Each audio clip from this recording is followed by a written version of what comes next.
주여 내가 살 동안 인도하여 주소서. 주여 주여 나를 인도하소서. 빠른 세상 살 동안 주여 인도하소서.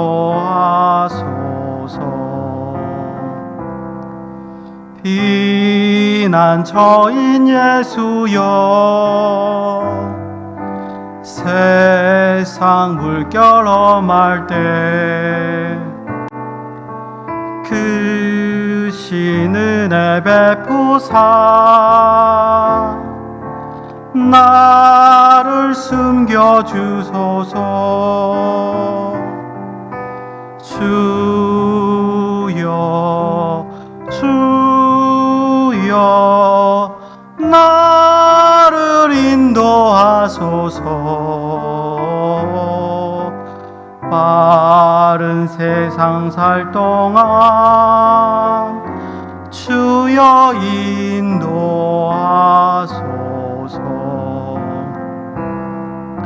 세상 풍파 지난 후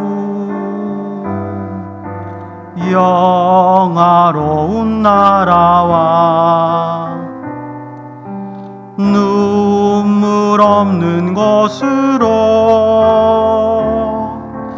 들어가게 하소서. 주여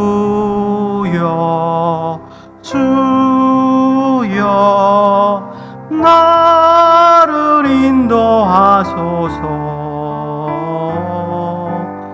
빠른 세상 살 동안 주여 인도하소서.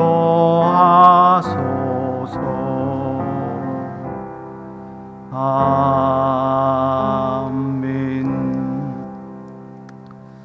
찬송가 407장 한 장 더 하신 후에 양성진 청년 나오셔서 기도해 주시겠습니다.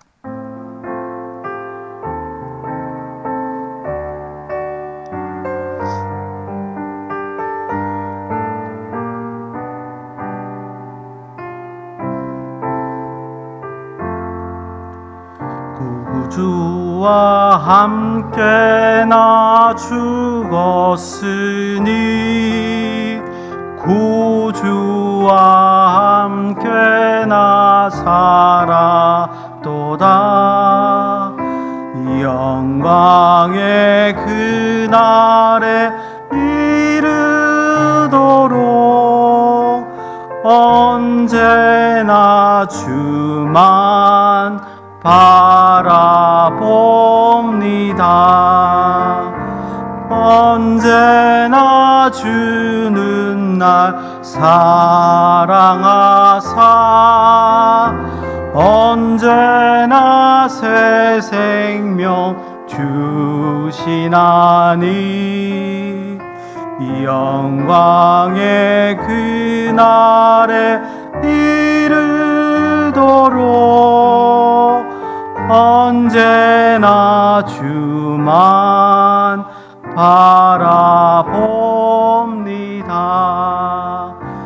맘속에 시험을 받을 때와 무거운 근심이 있을 때에 주께서 그때도 같이 하사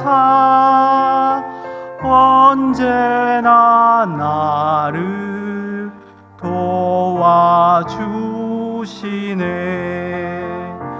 언제나 주는 날 사랑하사 언제나 새 생명 주시나니 영광의 그날에 이르도록 이르도록 언제나 주만 바라봅니다. 뼈아픈 눈물을 흘릴 때와 쓰라린 마음으로 탄식할 때 주께서 그때도 같이 하사 언제나 나를 생각하시네. 언제나 주는 날 사랑하사 언제나 새 생명 주시나니 영광의 그날에 이르도록 언제나 주만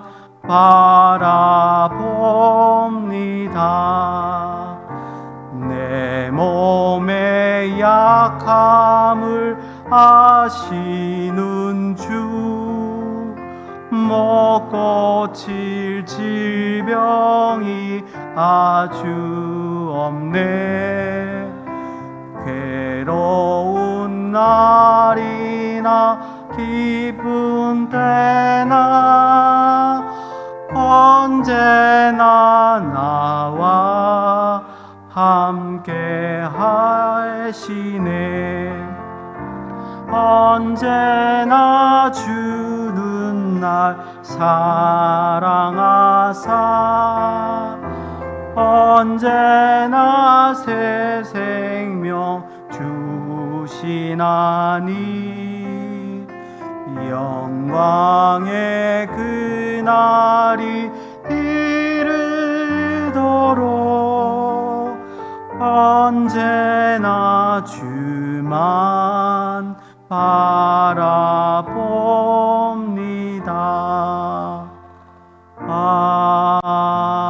아멘.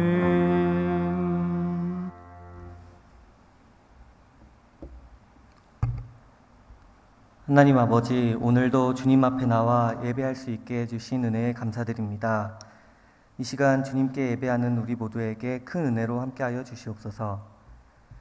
하나님 아버지, 그러나 우리는 연약하여 매번 주님께 받은 은혜를 망각하고 죄를 짓고 살아갑니다. 지난날 살아오며 알고 지은 죄, 모르고 지은 죄가 너무 많음을 고백합니다.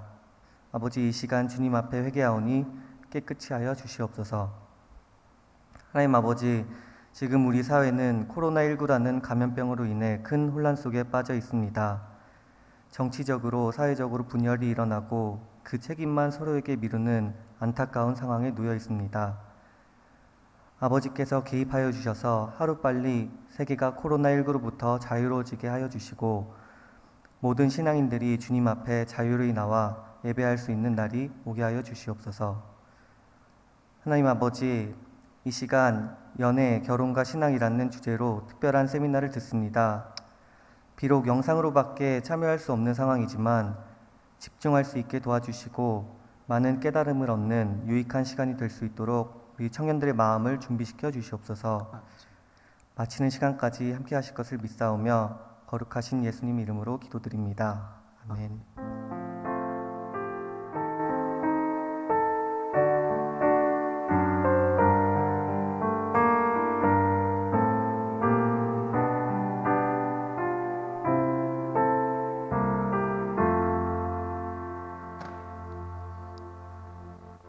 내게 있는 양육업감 1절만 하시겠습니다.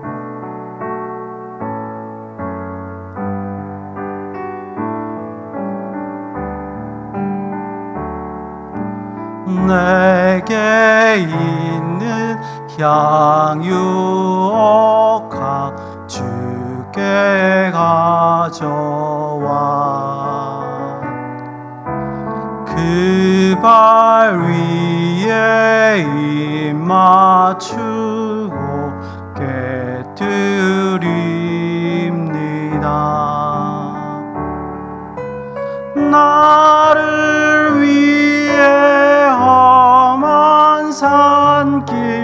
어르신 예수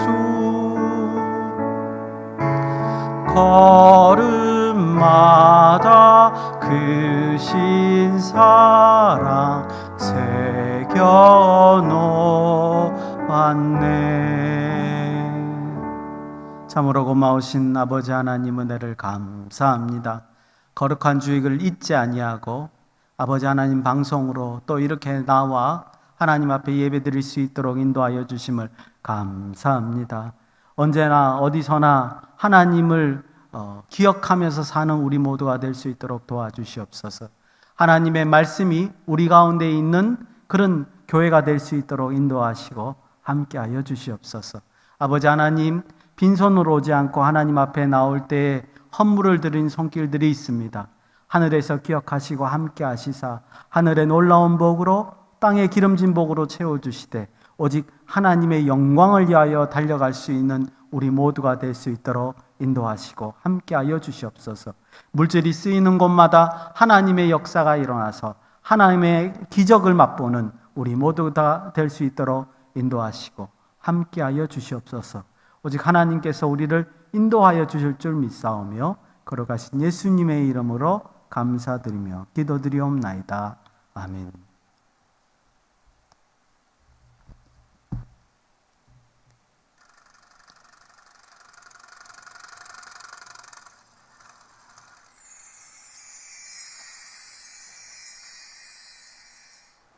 안녕하세요. 8월 넷째 주 소망 뉴스를 전해드리겠습니다. 첫 소식입니다.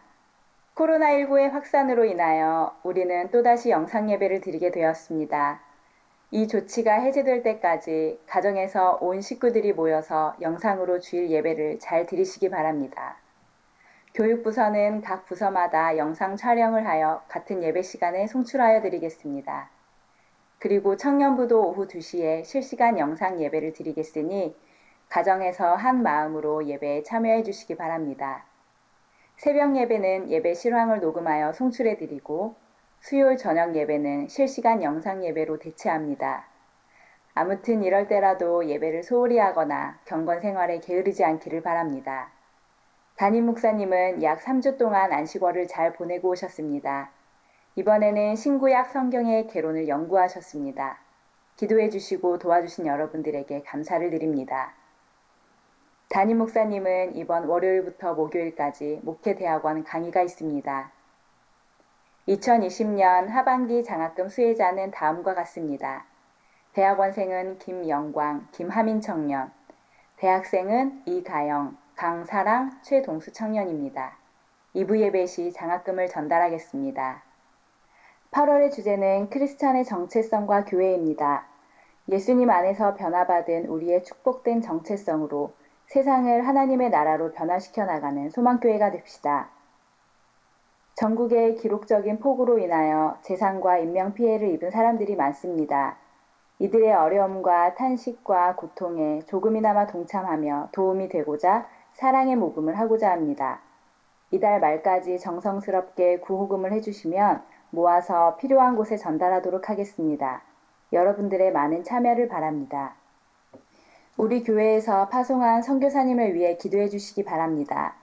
대만의 김창호 선교사님은 비자 만료로 귀국하여 자가격리 중이고 인도의 임상순 선교사님은 비자를 받지 못하여 출국 대기 중이고 키르기즈스탄의 조용진 선교사님은 이러한 상황 속에서도 예배당 건축 중이며 시국의 유 선교사님은 사역하던 현지인 학교의 교장직에서 물러났으며 필리핀의 이정주 선교사님은 아직 현지로 출국하지 못하고 국내에 머물고 있습니다.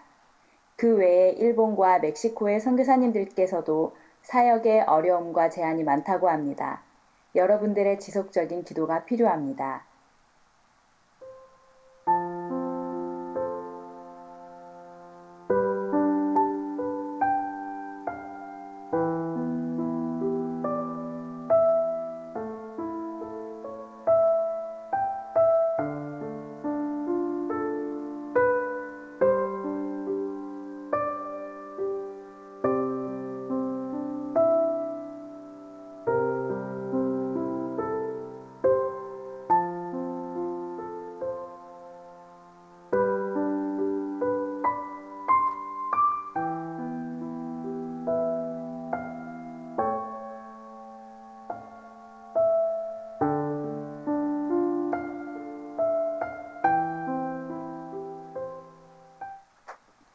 코로나로 인하여 사회적으로, 신앙적으로 많이 힘든 상황에 있지만 이러한 상황일지라도 하나님의 은혜와 사랑을 의지하며 이 모든 상황을 승리해 나가는 소망교회 성도분들 되시기 바랍니다. 행복한 주일 되세요. 감사합니다. 예, 오늘 우리 1청년, 2청년 연합 특별 세미나 두 번째 시간을 갖게 되었습니다. 연애, 결혼, 신앙이라는 주제로 우리 김규보 교수님이 오셔서 강연을 해주시는데, 먼저 우리 강사 목사님을 소개해야 될 것 같습니다. 사실은 이 주제가 1청년, 2청년 모두 다 이제 공통된 원하는 주제였고, 그리고 이제 저희들이 어떤 분을 모실까 많은 고민하다가 이렇게 좋은 분을 모시게 됐는데, 우리가 이렇게 방송으로 접하게 되는 바람에 사실 많은 부분을 지금 우리가 해야 될 부분을 못하는 게 생겼습니다. 왜냐하면 이제 우리 목사님께서 사례에 대한 부분도 이제 말씀하시면서 조금 더 확실한 어떤 강의를 해주시려고 준비까지 다 하셨는데, 방송으로는 나갈 수 없는 부분이라서 그런 부분이 좀 안타깝습니다. 그래도 아마 잘 해주실 것이라 생각이 됩니다. 우리 강사 목사님 소개하겠습니다. 연세대학교 나오시고요. 청신대원에서 MDB 하시고 켈빈 시알러지컬 세미나리에서 이제 신학 석사를 하셨습니다. 그래서 이제 신학적인 바탕이 목사님이시죠. 바탕이 있으시고요. 서든 베프티스트 시알러지컬 세미나리에서 이제 박사학위 상담학으로 박사학위를 받으셨습니다. 그래서 참 우리에게는 굉장히 적당하신 분이에요. 그죠? 신앙적인 부분도 잘 말씀해 주실 것이고, 그 바탕 위에 우리 청년들이 어떻게 연애, 결혼 이런 것과 연결해서 신앙생활을 이어갈까, 이런 주제에 너무나도 적합하신 분을 이렇게 모시게 돼서 정말 감사의 말씀도 드리고 잘됐다 이런 생각이 드는데, 단지 2%가 부족하네요. 그렇죠? 현재는 청신대학교 성경적 상담 조교수로 계시고 계십니다. 우리 강사 목사님 나오실 때 박수로 환영해 주시길 바랍니다. 김규보 교수님이십니다.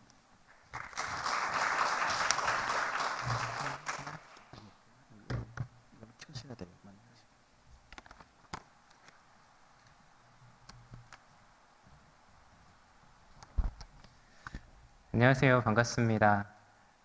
방금 소개해 주신 김규보 목사입니다. 우선은 만나 뵙게 돼서 너무 반갑고요. 참 아쉬운 것은 우리가 이 주제를 놓고 방금 목사님께서도 말씀해 주신 것처럼 참 많은 대화를 오고 가면서 이야기할 수 있을 것 같은데, 좀 그러지 못하는 부분이 참 지금 많이 아쉬운 것 같습니다. 하지만 뭐 이것도 하나님의 섭리 가운데 있다라고 확신하기 때문에요. 하나님께서 또 섭리 가운데 어떠한 메시지들을 우리가 함께 나누기를 원하시는지 기대하면서 한번 이 시간 같이 지냈으면 좋겠고요. 우리가 원래 연애, 결혼과 신앙이란 이런 주제로 우리가 오늘 이야기를 하는데, 사실 말씀하신 것처럼 저는 상담학자고 실천신학자이다 보니까 정말 구체적인 이야기를 좋아합니다. 그래서 많은 소통을 하고 또 상담 사례도 이야기하고, 그러면서 진짜 우리들의 이야기를 한번 해보면 좋겠다, 그렇게 사실 준비를 해봤었는데요. 좀 많이 아쉬움이 있는 것 같습니다. 네, 그런 부분은 나중에 우리가 실제로 만나서 이렇게 이야기할 수 있을 기회가 있다면 그때 한번 이야기해보고요. 오늘은 그냥 조금 원론적인 이야기, 결혼 신학 혹은 가정 신학이라고 이야기할 수 있을 것 같습니다. 그런 원론적인 이야기들, 성경이 정말 가정에 대해서 무엇을 말하고 있는지 하나님의 말씀을 중심으로 나누어 보면서 어떤 하나님의 특별한 은혜와 섭리가 있는지 기대해 보면서 시작해 보려고 합니다. 한 가지 여러분 질문을 드리고 싶어요. 여러분 결혼을 꼭 해야 합니까? 네, 고개를 끄덕이시는 분도 계시고 고개를 살짝 갸우뚱하시는, 네, 몇 분 안 계시지만 그래도 의사표현을 해주셔서 감사합니다. 지금 영상을 보고 계시는 분들은 어떻게 생각하시는지 모르겠어요. 정말 꼭 가정을 이루어야 하는가? 여러분 어떻게 생각하십니까? 부부 세미나나 뭐 결혼 준비 학교 이런 거를 해보면 결혼을 왜 하는가, 아니면 왜 했는가 라는 질문에 종종 이런 대답들이 있습니다. 때가 돼서요. 다시 말하면 남들 다 하는데 이제 나이는 차고 이제 나도 해야 될 것 같아서, 더 늦으면 못할까봐 이제 결혼을 했다라는 거죠. 또 다른 이유는 외로워서입니다. 외로워서. 혼자 사는 것이 너무 무섭고 외롭고 정서적으로 그런 거는 감당하고 싶지 않다. 그래서 그냥 적당한 사람 만나서 결혼해야지 해서 결혼했다는 겁니다. 또 어떤 분은 행복하려고 라고 이야기하셨어요. 그런데 막상 행복하십니까? 라고 물었을 때는 그 행복이 뭔지 모르겠네요. 이렇게 대답하시곤 하죠. 또 어떤 분은 도피처라고 말씀하십니다. 이건 참 가슴 아픈 일인데요. 지금 내가 살고 있는 이 가정, 내 부모님과 형제 자매와 이 가정이 참 너무 답답하고 싫고 그래서 어떻게 빨리 좀 독립하고 싶은데 그 방법이 결혼이었다라는 거죠. 정말 놀라운 답변은 속아서입니다. 속아서도 있어요. 속아서. 이 사람이 평생 행복하게 해준다고 했는데 그래서 막상 결혼했는데 결혼하고 보니까 이게 결혼 전의 말과 지금이 너무 다르더라. 네, 근데 생각보다 속아서라고 대답하는 분들이 좀 많았습니다. 그리고 최근에 이제 투자라는 답변도 들었습니다. 투자. 오늘날 결혼이 하나의 신분 상승 혹은 사업적 수단으로까지 여겨지기도 하는데요. 이런 물질적인 풍요가 내 가치관의 중심이 되면 이런 왜곡된 생각이 가정 안으로까지 침투되고 있는 그런 참 왜곡된 우리 죄성의 모습이 아닐까라는 생각해 봅니다. 여러분의 대답은 어떠하십니까? 이 질문에 성경은 뭐라고 대답할까요?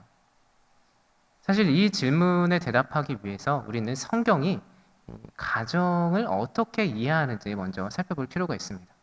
우리가 특히 청년 때 연애, 결혼 이런 고민을 참 많이 하죠.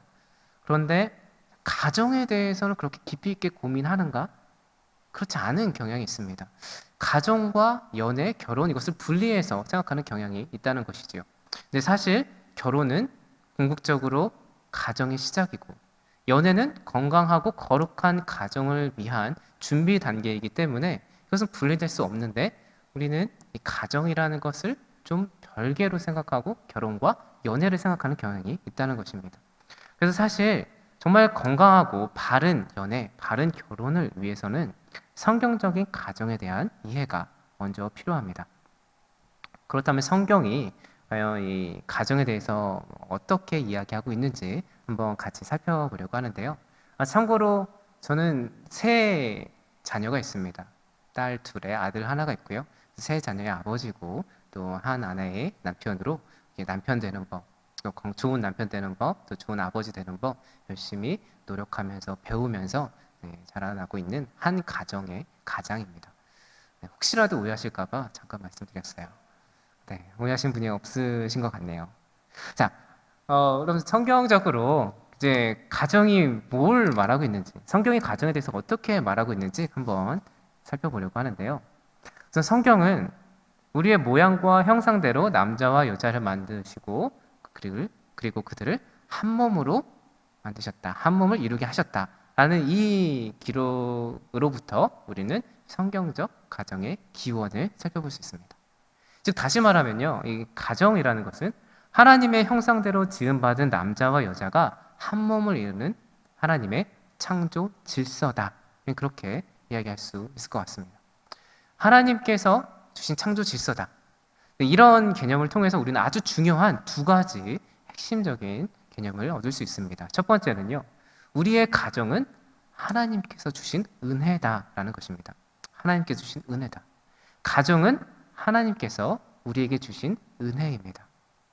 그런데 사실 상담을 진행하다 보면요, 정말 너무나 많은 경우에 이 가정에서 상처를 받아서 이런 가정이라면 차라리 없는 게 낫겠다. 이런 남편, 이런 아내라면 차라리 없는 게 낫겠다. 나는 이런 부모를 선택하지 않았다. 이럴 거면 도대체 나를 왜 낳았는지 모르겠다. 하나님이 나를 왜 이 가정에 두셨는지 정말 모르겠어요. 이렇게 말씀하시는 분들을 종종 만나곤 합니다. 그런 이야기를 들으면 참 가슴이 아프죠. 하나님의 영광이 드러나야 하고 하나님의 사랑과 돌봄이 흘러가야 할 그 가정이 깨어져 있는 경우가 오늘날 참 많은 것 같습니다. 그런 상황 가운데 어떤 그리스도인들은요, 하나님 도대체 저한테 왜 이런 가정을 주셨어요? 심지어 하나님 정말 살아계세요? 살아계시면 제가 이렇게 기도하는데 왜 안 들어주세요? 저 너무 힘들어요. 좀 도와주세요. 이렇게 애통하곤 합니다. 그러나 사실 그 애통의 본질을 가만히 들여다보면 지금 이 가족 질서가, 이 가족 자체가 너무 싫은 게 아니라 내가 이 가족들을 너무나 사랑하는데, 그래서 조금 행복하게 이들과 같이 살고 싶은데 그러지 못하고 있는 이 현실이 너무나 힘들고 아파서 견딜 수 없다. 정말 변화되고 싶다. 그런 마음들이 숨겨져 있는 경우가 많습니다. 아무리 부모에 대해서 욕을 하고 배우자에 대해서 비난을 한다 할지라도 그 이면에는 서로를 향한 사랑이, 깊은 사랑과 신뢰가 숨겨져 있고, 이 왜곡된 상처, 왜곡된 현실이 너무나 안타까워서 뭔가 변화를 주고 싶은데 어떻게 해야 할지 모르겠다. 그런 마음들을 호소하시는 것들이죠. 지금 여러분들의 가정은 어떠한지 모르겠습니다. 여러분, 하나님이 왜 여러분을 여러분 가정 안에 두셨을까요? 글쎄요, 저는 답이 없습니다. 여러분만이 알고 계시겠죠. 여러분과 하나님. 하나님이 왜 여러분을 지금 여러분의 그 가정에 두셨을까요? 정말 이 질문에 대한 답은 하나님과 여러분 스스로만 찾을 수 있을 겁니다. 어려움과 아픔의 한복판에서 만약에 우리 가정이 지금 그런 갈등과 괴로움 가운데 있다면 그런 어려움과 아픔 한복판에서는 이 질문에 대한 답을 내 스스로도 찾을 수 없을 겁니다. 우리가 어두운 터널 한가운데 있으면 아무것도 보이지 않는 것과 같은 이치지요. 그러나 그 어려운 시간 중에도 우리가 선하신 그 하나님의 섭리를 믿고 하나님의 방법을 포기하지 않고 내가 그리스도인으로서 이 가정 가운데 존재하기를 포기하지 않는다면, 그래서 잘 견뎌낸다면 그 고난의 터널을 지나고 나서 훗날 돌이켜볼 때 그 어두움 중에서는 보이지 않았던 그 하나님이 매 순간마다 우리와 동행하셨구나. 그래서 이제 돌이켜보니까 하나님이 이렇게 나와 우리 가정을 이끌어 오셨겠구나. 그렇게 깨닫게 될 겁니다. 그러면 비록 그 과정이 힘들고 아팠지만 우리 가정을 내게 허락하신 것이 하나님의 은혜였구나 라는 것을 경험하게 되겠죠. 이 성경적 가정 사역이다라는 것은 이 과정을 도와주는 것 같습니다. 성경신학적 관점에서 가정은요, 언약으로 비유되곤 합니다. 가족 관계는요, 결국 하나님 앞에서 세워진 언약 관계다라는 거죠. 그런데 이 언약은요, 본질적으로 은혜 아래에 있습니다. 하나님의 은혜 아래에 있어요. 그래서 헤르만 바빙크라는 신학자는요, 모든 언약은 본질적으로 은혜의 언약이다라고 이야기합니다. 하나님의 은혜가 언약에 선행하고 그 은혜는 언약으로 인쳐지며 언약은 은혜로 유지된다라는 것이죠. 그렇다면 마찬가지로 언약으로서 이 가족은 은혜로 시작되고 은혜로 유지됩니다. 즉 성경적인 결혼, 성경적 가족 생활의 기초는 하나님 앞에서 한 가족됨의 은혜를 경험하고 그 은혜를 나누고 그 하나님의 은혜를 서로에게 흘려보내는 것입니다. 따라서 가족 구성원은 서로의 존재를 하나님의 은혜로 여길 수 있어야 하고 서로에게 은혜의 통로가 되어야 합니다. 이 시점에서 우리에게 스스로에게 한번 질문을 해봤으면 좋겠습니다. 우리는 내 가족, 우리 가족 한 사람 한 사람을 은혜로 여기고 있는가? 여러분, 여러분의 가족을 은혜로 여기고 계십니까? 그들에게 나는, 우리 가족들에게 나는 하나님의 은혜를 흘려보내고 있습니까? 왜 나는 애인이 없지? 은혜라는데 왜 아직 나는 그 사람을 못 만났지? 나는 은혜를 못 받았나? 이런 질문을 하기 이전에 사실 조금 더 그 질문보다 바른 질문, 그리고 먼저 해야 할 질문은 나는 지금 하나님께서 은혜로 허락하신 우리 가족 한 사람 한 사람을 정말로 은혜로 여기고 있는가? 그래서 그 은혜로 허락받은 그 가족에게 나는 하나님의 은혜를 흘려보내고 있는가? 입니다. 이런 질문을 우리가 먼저 던져봐야 할 것 같아요. 그러나 참 안타깝게도 오늘날 현실을 보면 이 가족이 은혜가 아니라 조건으로 변질되어 가는 것 같습니다. 경제적으로나 사회적으로 부모가 이 조건을 충분히 갖추지 못하면 어떤 자녀는 부모를 공경하지 않아요. 그리고 오히려 부모를 무시하고 경시하는 모습을 보이기도 합니다. 부모가 충분히 지원해주지 않으면 막 비난하는 거죠. 화를 내고 욕하고 왜 낳았어? 많이 들어본 이야기죠. 그래서 현대의 많은 부부들은요, 이 자녀 양육과 교육 이런 조건을 충족시키지 못할까봐 결국 그런 두려움 때문에, 불안 때문에 스스로 자녀 낳기를 포기하기도 합니다. 또 노년의 부모가 노안이나 질병 등의 이유로 부담이 될 때 부모 부양을 포기하는 경우도 있고요. 어떤 부모는 자녀가 좋은 성적을 받지 못해서 혹은 명문대에 가지 못하거나 혹은 취직을 못해서 뭔가 이렇게 좀 부족한 모습을 보일 때 자기 부모 수준만큼 그 조건만큼 충분히 하지 못했다라는 이유로 자녀에게 폭언을 하고 존재 자체를 무시하면서 존재 자체로 가치를 보는데 너무나 소중한데 그 가치를 충분히 인정해주지 않기도 합니다. 심지어 어떤 부모는요, 자녀가 장애나 여러 가지 어려움들을 나타낼 때 자녀 양육을 포기하기도 하죠. 배우자의 경우는 가장 심합니다. 내가 상상했던 가장 이상적인 이미지를 이렇게 만들어 놓고 그것을 내 배우자 혹은 배우자가 될 애인에게 입혀놓습니다. 그리고 만약 결혼한 이후에 그런 내가 상상했던 이미지가 깨어져 버리면, 그래서 내가 갖고 있었던, 연애 때 갖고 있었던 그런 로맨틱한 감정이 사라져 버리면 너무나 쉽게 결혼한 이후에도 헤어지곤 하죠. 이런 마음의 이면에는요, 내 배우자는 내게 그런 감정, 로맨틱한 감정, 그런 것을 느낄 수 있게 해줘야 한다. 그런 감정을 내게 지속적으로 느끼게 해줄 만큼 매력을 유지해야 한다. 라는 그런 조건들이 숨겨져 있습니다. 말하지 않아도 내가 원하는 것, 내 배우자라면, 내 아내라면, 내 남편이라면 말하지 않아도 알아서 채워줘야 한다. 나랑 같은 방식, 나랑 같은 생각, 나랑 같은 욕구, 나랑 같은 정서를 내 배우자는 가져야 한다라는 그런 조건들이 숨겨져 있습니다. 그리고 이 조건들이 채워지지 않으면 배우자가 변질됐네, 내가 결혼을 잘못했네, 이렇게 왜곡된 생각을 하게 되는 것이죠.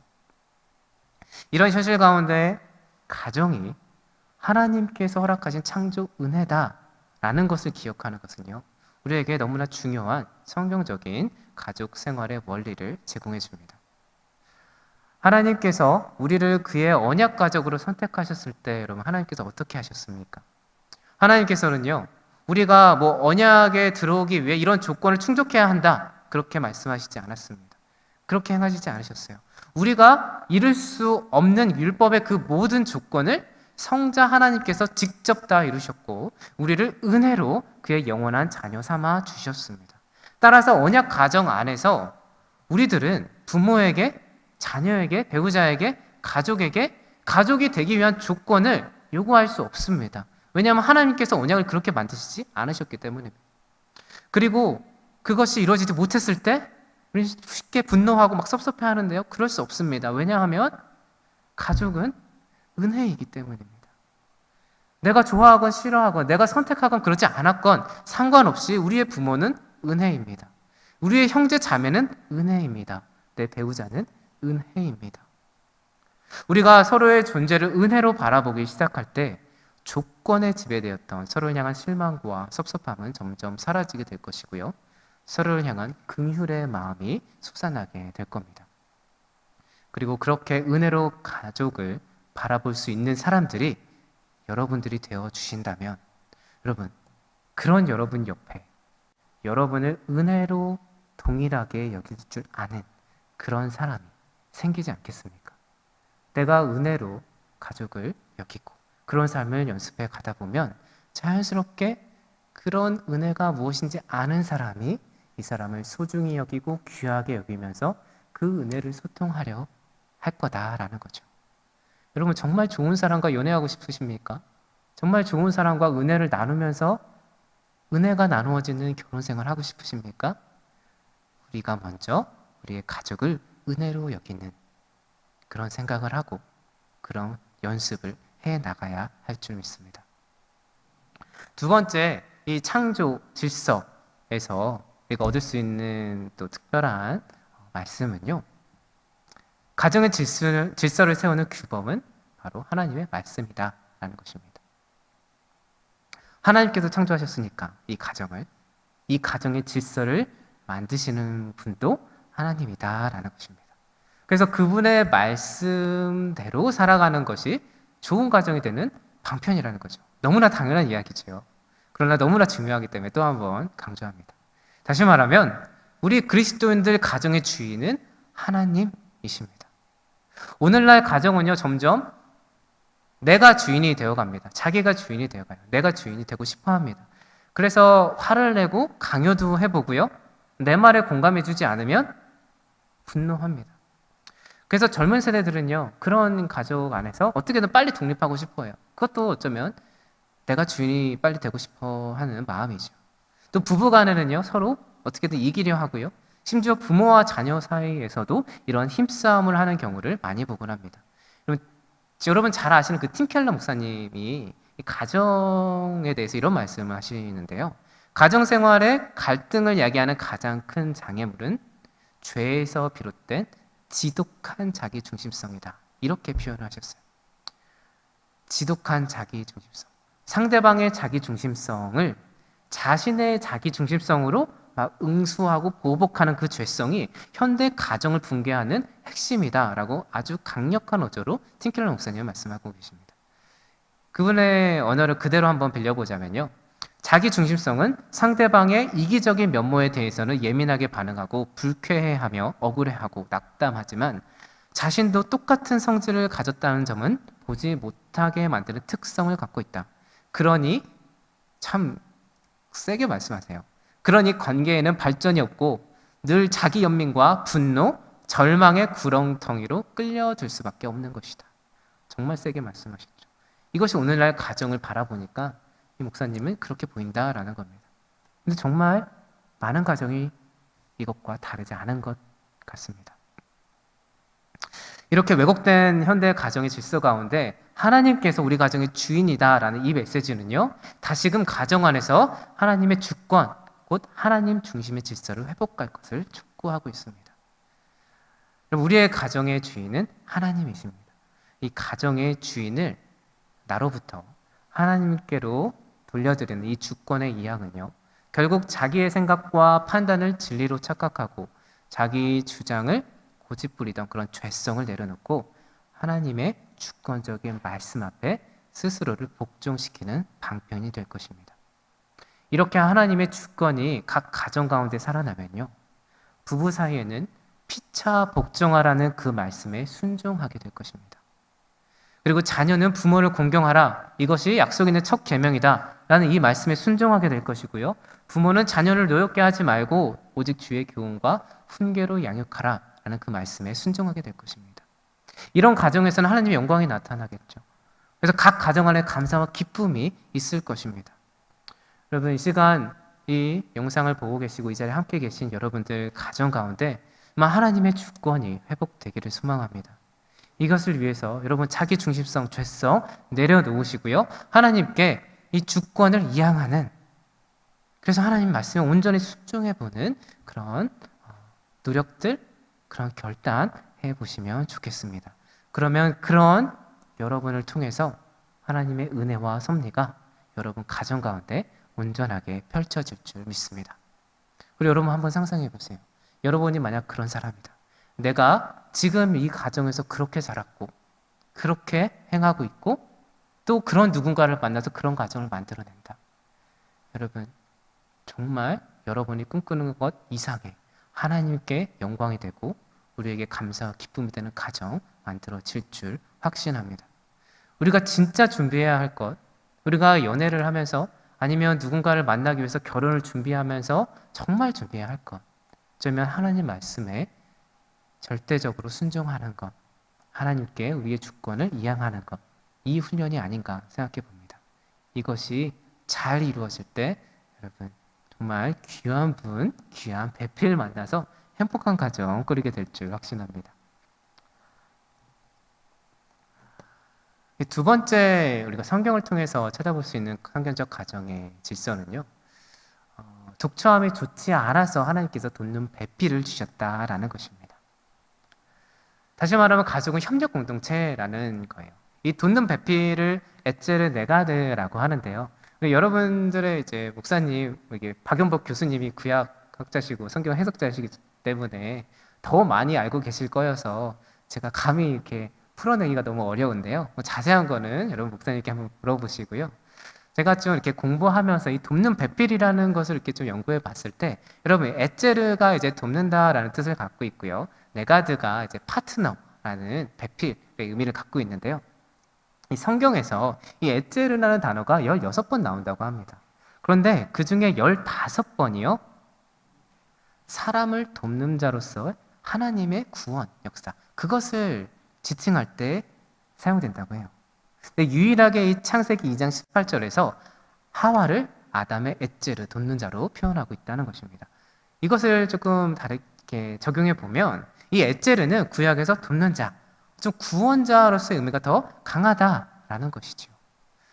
그리고 배필, 이 파트너, 이 동등하게 함께하는 동료의 뜻을 갖고 있는 이 배필은요, 이렇게 어떤 우리가 가부장적인 사회에서 또 유교 문화에서 돕는다라는 것은 뭔가 아랫사람이 윗사람을 돕고 뭐 부수적으로 도와주고 가정에서는 아내가 남편을 내조하는 것처럼 생각되는 경향이 있는데 사실 성경에서 말하는 이 파트너의 개념은요, 동등하게 함께하는 동료의 의미가 더 강하다라고 합니다.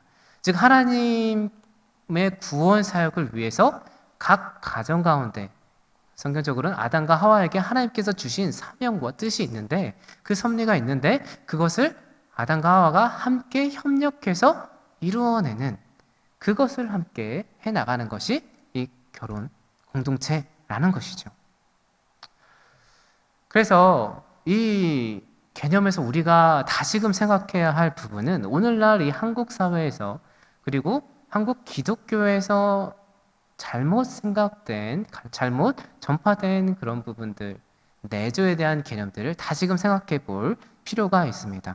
오늘날 이 한국 유교 문화, 이 가부장적 문화가 기독교 문화랑 이제 약간 결합이 되면서 이 돕는 배필의 개념을 아내가 바깥 일을 하는 남편을, 직장 일을 하는 남편을 내조하는, 집안일을 하면서 아이를 키우면서 내조하는 것처럼 이해되는 경향이 있는 것 같습니다.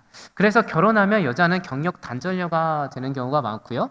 아내로서 엄마로서의 역할만 충실하게 감당하기를 기대하는 게 오늘날 많은 또 문화, 현대의 문화인 것 같습니다. 아직까지도 그런 문화인 것 같아요. 그런데 돕는 배필, 이것이 우리가 흔히 생각했던 그런 전통적인 현모양처의 개념이 맞습니까? 네, 박영범 교수님께 여러분 한번 나중에 좀 더 자세히 물어보시고요. 근데 제가 이것을 공부했을 때는 그렇지 않은 것 같아요. 상당히 유교적인 개념이 기독교와 섞여 있는 것 같다라는 생각이 듭니다.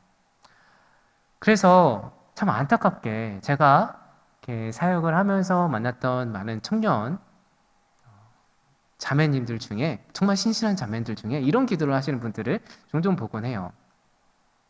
하나님 앞에서 이제 비전을 받고 하나님 나라에 대한 소망이 생겼습니다. 그래서 이제 기도를 하는데 이게 돕는 배필에 대해서 잘못된 생각을 하다 보니까 하나님 나라에 비전 있는 남편 만나게 해주세요. 혹은 사역자 만나게 해주세요. 그 하나님 나라, 그 어떤 비전을 갖고 있는지 모르겠는데 그 비전 있는 사람을 만나서 그 비전을 내가 서포트하면서 하나님 나라에 헌신하겠습니다. 하나님, 그 비전 있는 남편 만나게 해주세요. 이런 기도를 하시는 분들을 종종 봤어요. 사실 저희 세대 때도 그런 나름 신실하다고 불리시는 자매님들 중에 그런 분들이 종종 계셨습니다. 그런데 한번 여기서 생각해 볼 필요가 있을 것 같습니다. 내 비전이 아니라 남편의 비전을 서포트하는 것이 정말 성경이 말하는 돕는 배필인가? 결혼한다고 내 비전이 없어지면 그것이 정말 하나님이 주신 진짜 비전이 맞습니까?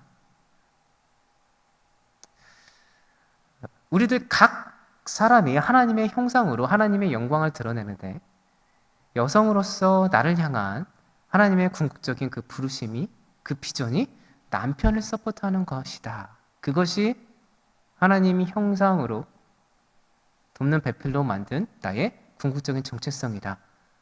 라고 우리는 볼 수 없을 것 같습니다. 물론 어머니가 되고 아내가 되는 것은 너무나 귀한 사명이고 부르심이 분명합니다. 그러나 내가 결혼을 했다고 해서 나의 비전이 남편의 비전에 종속되는 이런 개념은 성경에서 묘사하는 많은 여성 리더들과는 좀 다른 이해인 것 같습니다. 건강한 결혼의 모습은 하나님 나라의 비전에 남편의 비전과 아내의 비전이 조화를 이루어서 함께 하나님 나라의 사명을 이루어가는 것일 것입니다. 함께 가정 안에서 하나님 나라를 이루고 이 세상을 하나님의 뜻과 방법대로 다스리는 그 사명에 함께 헌신하는 것이죠. 아내가 자기 비전을 포기하고 남편의 비전에 종속하는 것은 어쩌면 남편의 머리됨을 존중하고 남편에게 복종함이 아닐 수 있다라는 것입니다. 그래서 남편의 비전을 위해 아내가 희생하는 것이 파트너의 개념이 아니라 공동의 사명을 함께 감당하고 그래서 함께 서로에게 그리스도 안에서 피차 복종하며 서로를 위해 헌신하고 희생하는 것이 성경이 가르쳐주는 배필의 참된 의미다라는 거죠. 여러분, 에베소서에서 남편과 아내에 대한 말씀이 있잖아요. 근데 그 말씀은 항상 피차 복종함의 원리 안에 있습니다. 피차 복종함을 먼저 원리로 얘기하고 그 다음에 피차 복종함의 형태로서 남편은 그리스도가 교회를 사랑한 같이 목숨을 걸고 아내를 사랑하라 말씀하셨고 아내에게는 교회가 그리스도께 순종한 같이 순종해라 그렇게 명령하십니다. 이것을 실천적인 관점에서 피차 복종함의 원리를 서로 다르게 표현하는 것이지 서로 다른 윤리를 말하는 것 같지는 않습니다. 남편이 아내를 지배하는 것은요, 오히려 선악과 이후에 타락한 질서의 모습으로 오히려 성경은 이야기하고 있습니다. 그래서 이 본문 전체를 문맥에서 다시 한번 살펴보면요, 사실 이 바울은 부부 관계를 그리스도와 교회의 모형으로 소개하고 있는데 바울의 이 논증은 결국 부부 관계는 그리스도와 교회를 바라보게 하는 살아있는 논증이라는 겁니다. 다시 말하면 부부 관계는요, 본질적으로 그리스도와 교회의 관계를 드러내는 관계인데 타락한 이 땅에서는 죄인된 우리가 그 관계를 온전히 이룰 수가 없어요. 아무리 이 땅에서 부부가 열심히 노력을 해도 온전한 그런 그리스도와 교회 관계를 이룰 수가 없습니다. 그러나 그럼에도 불구하고 우리는 우리의 진정한 신랑 대신 남편과 아내 상관없이 남편이든 아내든 우리의 진정한 신랑 대신 예수 그리스도와 그 관계 안에서 온전한 연합을 이루게 되고 그래서 남편과 아내는 그리스도와 교회의 영광을 부부관계 안에서 최선을 다해 나타내면서 진정한 신랑 대신 예수 그리스도만 소망하고 그분과 온전히 연합되는 그 날, 하나님 나라가 완성되는 그날을 소망하며 살아가라는 것이 이 본문을 통해서 부부에게 주시는 참된 메시지가 아닌가 생각해 봅니다.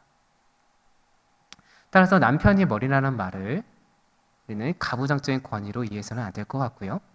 남편의 말에 무조건적으로 복종하는 것이 신실한 여성의 모습이 아닌 것 같습니다. 주 안에서 피차 복종하는 것이 남편과 아내의 성경적인 윤리입니다. 그렇다면 남편의 머리됨이라는 말의 의미는 무엇인가?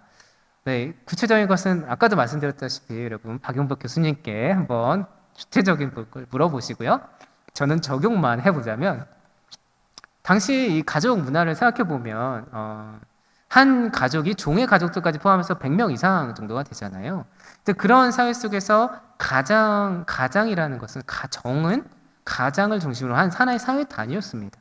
그래서 가장은 한 가족 구성원의 대표라는 거죠. 예수 그리스도께서 둘째 아담으로서 인류 구원의 대표가 되신 것처럼 남편의 머리됨은 각 가정의 대표성을 의미한다고 보는 게 그 당시 문맥과 상황을 문화를 이해해 보면 오늘날 적용할 때 훨씬 더 적절한 적용이지 않을까라는 생각입니다. 그리고 그 당시에 여성은 교육을 충분히 받을 수 없는 사회였고요. 그래서 사회 문화적으로 가족의 생계를 책임질 수 없는 위치였기 때문에 가족의 대표로서 기능할 수 없었던 것이죠. 즉 하나님은 한 몸 된 남편과 아내의 그 관계 안에서 대표성을 남편에게 그리고 사회문화적 단위로서 한 가족의 대표성을 가장된 남편에게 허락하신 것이죠. 이 머리됨이 내가 머리니까 내 말에 순종하는 것이 신실한 그리스도인의 모습입니다 라고 가르쳐주는 성경의 메시지가 아닐 수 있다는 것입니다.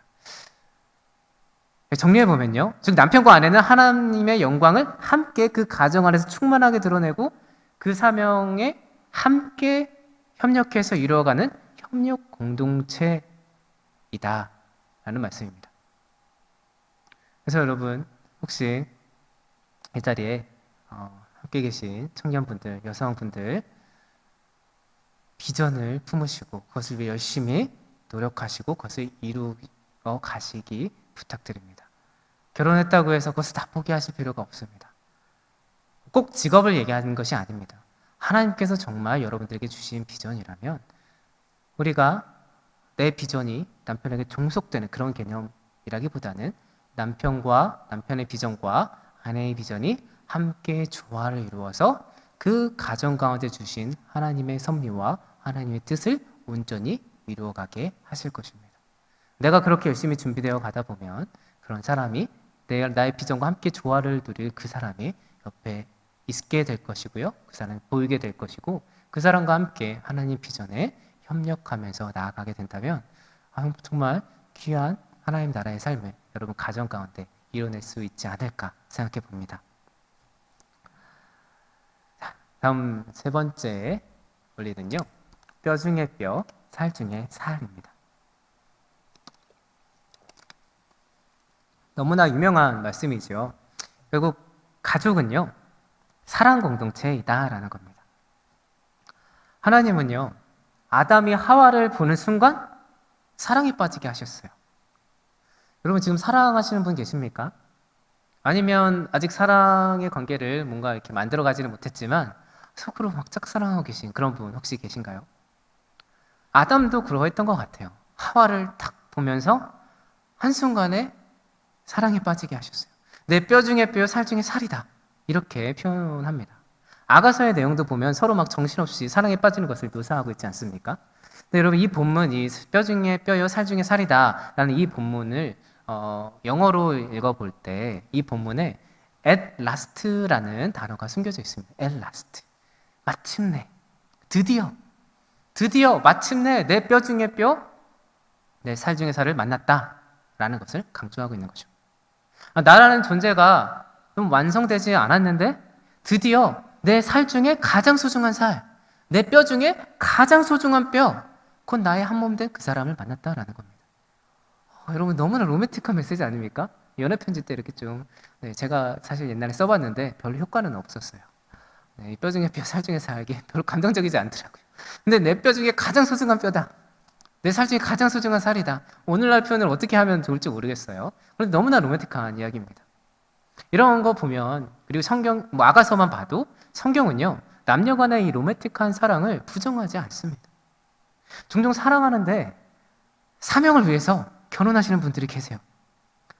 예전에 만난 한 목사님이 계십니다. 근데 연애를 하는 중에 결혼하기 전에 연애를 하면서 이 여자친구에 대해서 그런 로맨틱한 감정이 안 든다는 거예요. 연애를 하고 있는데. 그래서 이 로맨틱한 사랑의 마음이 없는데 이거 결혼을 해야 될까? 막 고민을 하다가 그런데 이 사람을 내가 사랑하지 못하면 나는 목사로서 하나님의 사랑을 실천하며 살 수 없겠다. 나도 이 사람조차도 사랑하지 못하는데 내가 어떻게 사역자로서 살 수 있겠느냐. 이런 결단을 하시면서 결혼을 하셨다라고 합니다. 너무 충격적인 이야기입니다. 사실 지금도 이해가 되지는 않습니다. 그런데 하나님의 섭리는 정말 크시니까, 하나님의 역사는 너무나 크시니까. 그리고 이분 지금 너무나 귀하게 사역하고 계시고요. 행복한 가정, 자녀를 셋 낳고 이제 잘 키우고 계십니다. 저희 가정 아닙니다. 저희가 셋 낳다 저희 가정 아니에요. 네, 다른 목사님이십니다. 근데 참 아담과 하와의 이 모습, 아가서의 기록 이런 걸 보면요. 남자와 여자가 이렇게 사랑에 빠지는 것은 하나님께서 허락하신 그 창조 은혜가 아닐까 생각합니다. 그래서 또 사랑의 결실을 맺어서 자녀를 낳다 보면요. 이제 이 자리에 자녀가 있으신 분도 계시지만 자녀를 향한 이 부모의 사랑은요. 누가 사랑해라 말하지 않아도요. 저절로 생깁니다. 이것도 하나님께서 우리에게 허락해 주신 창조 은혜겠죠. 그래서 이 가족이라는 것은요. 그 시작부터 끝까지 사실 영원토록 사랑 공동체이다. 가족은 결국 사랑 공동체이다 라고 우리는 이야기할 수 있을 것 같습니다. 하나님이 사랑이시고 사랑은 하나님으로부터 오기 때문에 가족은 하나님의 사랑이 드러나고 하나님의 사랑이 주고받는 공동체입니다. 하나님이 어떠한 분이신지, 그분이 어떤 사랑을 하고 계시는지, 어떻게 사랑하시는지, 그분의 사랑이 어떠한지 이 세상 가운데 그 어떤 관계보다, 그 어떤 공동체보다, 그 어떤 공간보다 가장 잘 드러내어야 할 곳이 바로 우리의 가족이라는 것입니다. 여러분 가정에서 이 하나님의 사랑을 경험하고 계십니까? 그 사랑 잘 흘려보내고 계십니까? 그렇지 못한 게 우리의 현실이죠. 우리 한계입니다. 그래서 우리는요. 이 하나님이 알려주신 이 사랑의 질서를 각 가정 가운데 회복하기 위해서 열심히 애를 써서 노력을 해야 할 것 같습니다. 그렇다면 하나님께서 알려주신 이 사랑의 질서가 어떠한 것인지 알아볼 필요가 있겠죠. 우리가 조금 전에 이 성경은 이 로맨스, 로맨틱한 사랑, 에로스라고도 부를 수 있는 그 사랑에 대해서 부정하지 않는다라고 이야기했는데요. 근데 우리가 그런 로맨틱한 사랑에 이끌려서 남녀 간의 그런 사랑이 시작될 수 있습니다. 그리고 그런 끌림에 의해서 우리는 결혼할 수 있습니다. 성경은 그것을 부정하지 않습니다. 그런데 그렇게 로맨틱한 사랑에 이끌려서 하나님 앞에 결국 부부가 되고 그래서 하나님 앞에서 언약 관계를 맺었으면 그 사랑이 그 에로스에만 머물러 있어서는 안 됩니다. 하나님께서는 우리의 사랑이 그 에로스를 넘어서 하나님의 사랑, 곧 아가페 사랑을 담기까지 성장하기를 원하십니다. 사실 오늘날 많은 가정에서 남편과 아내가 혹은 부모와 자식 간에도요, 이 에로스에 머물러 있기 때문에 여러 가지 갈등과 어려움이 생기는 경우가 참 많습니다. 이 시점에서 에로스와 아가페의 차이를 한번 살펴볼 필요가 있는 것 같습니다. 여러분, 초대 교부 어거스틴에 의하면요, 에로스와 아가페는 무언가를 갈망한다는 점에서는 차이가 없다고 합니다. 그런데 그 갈망이 향하는 방향과 질서에 차이가 있다라고 해요. 쉽게 말하면요, 에로스는 내 만족, 자기 만족을 위한 자기 사랑이라는 거예요. 에로스는 내 결핍을 충족하고 내 갈망을 만족시키기 위한 그런 방향성을 갖고 있다는 것입니다. 대표적인 에로스의 예가 남녀 간의 사랑이죠. 사랑하는 남녀가 같이 있으면요, 충족감과 만족감이 있죠. 같이 있을 때 너무 행복하고 만족감이 있습니다. 둘만 있으면 다 될 것 같아요. 그래서 떨어져서 잠깐 보지 못하면 막 결핍, 부족 그런 게 생겨요. 내 마음에 그 사람이 없으면 안 될 것 같습니다. 그 사람이 있어야 내 결핍이 충족이 되고 내 갈망이 만족감을 느낍니다. 이것이 에로스입니다. 근데 돈을 버는 것도 마찬가지예요. 어떤 학교에 입학하는 거, 어떤 직장을 갖는 거, 어떤 위치에 오르는 거, 사실 많은 부분이 이 에로스적인 갈망에서 비롯되는 것 같습니다. 결국 이 에로스의 방향은요, 자기 자신을 향하고 있습니다. 그리고 이 에로스의 질서는 자기 결핍을 충족시키고 부족함을 만족시키려는 질서를 만들어냅니다. 그러다 보면 아주 이기적인 질서가 만들어질 수도 있죠. 그렇게 자기 만족과 자기 충족을 위한 질서를 만들다 보면 결국 자기 유익을 위해서 타인을 이용한다거나 사랑이라는 이유로 자기 만족을 위해서 타인을 이용하거나 타인을 조종하거나 거짓을 행하거나 배반하거나 여러 가지 부정적인 질서, 누군가에게 상처 주는 그런 왜곡된 질서를 하나님의 창조 질서와 상관없이 사랑이라는 이름으로 만들어갈 수 있습니다.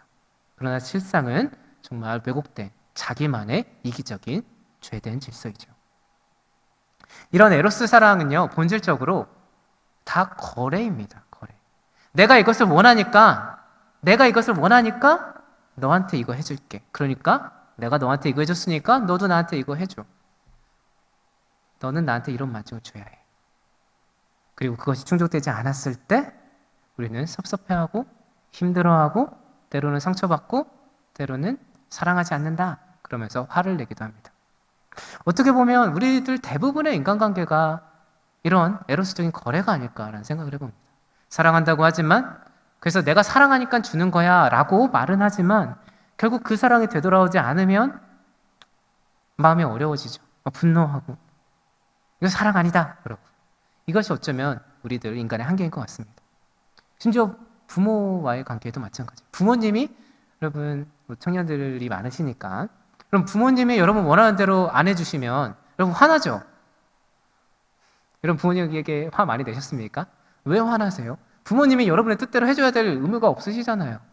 그런데 부모님이 내가 원하는 대로 해주지 않으면 화가 납니다. 왜요?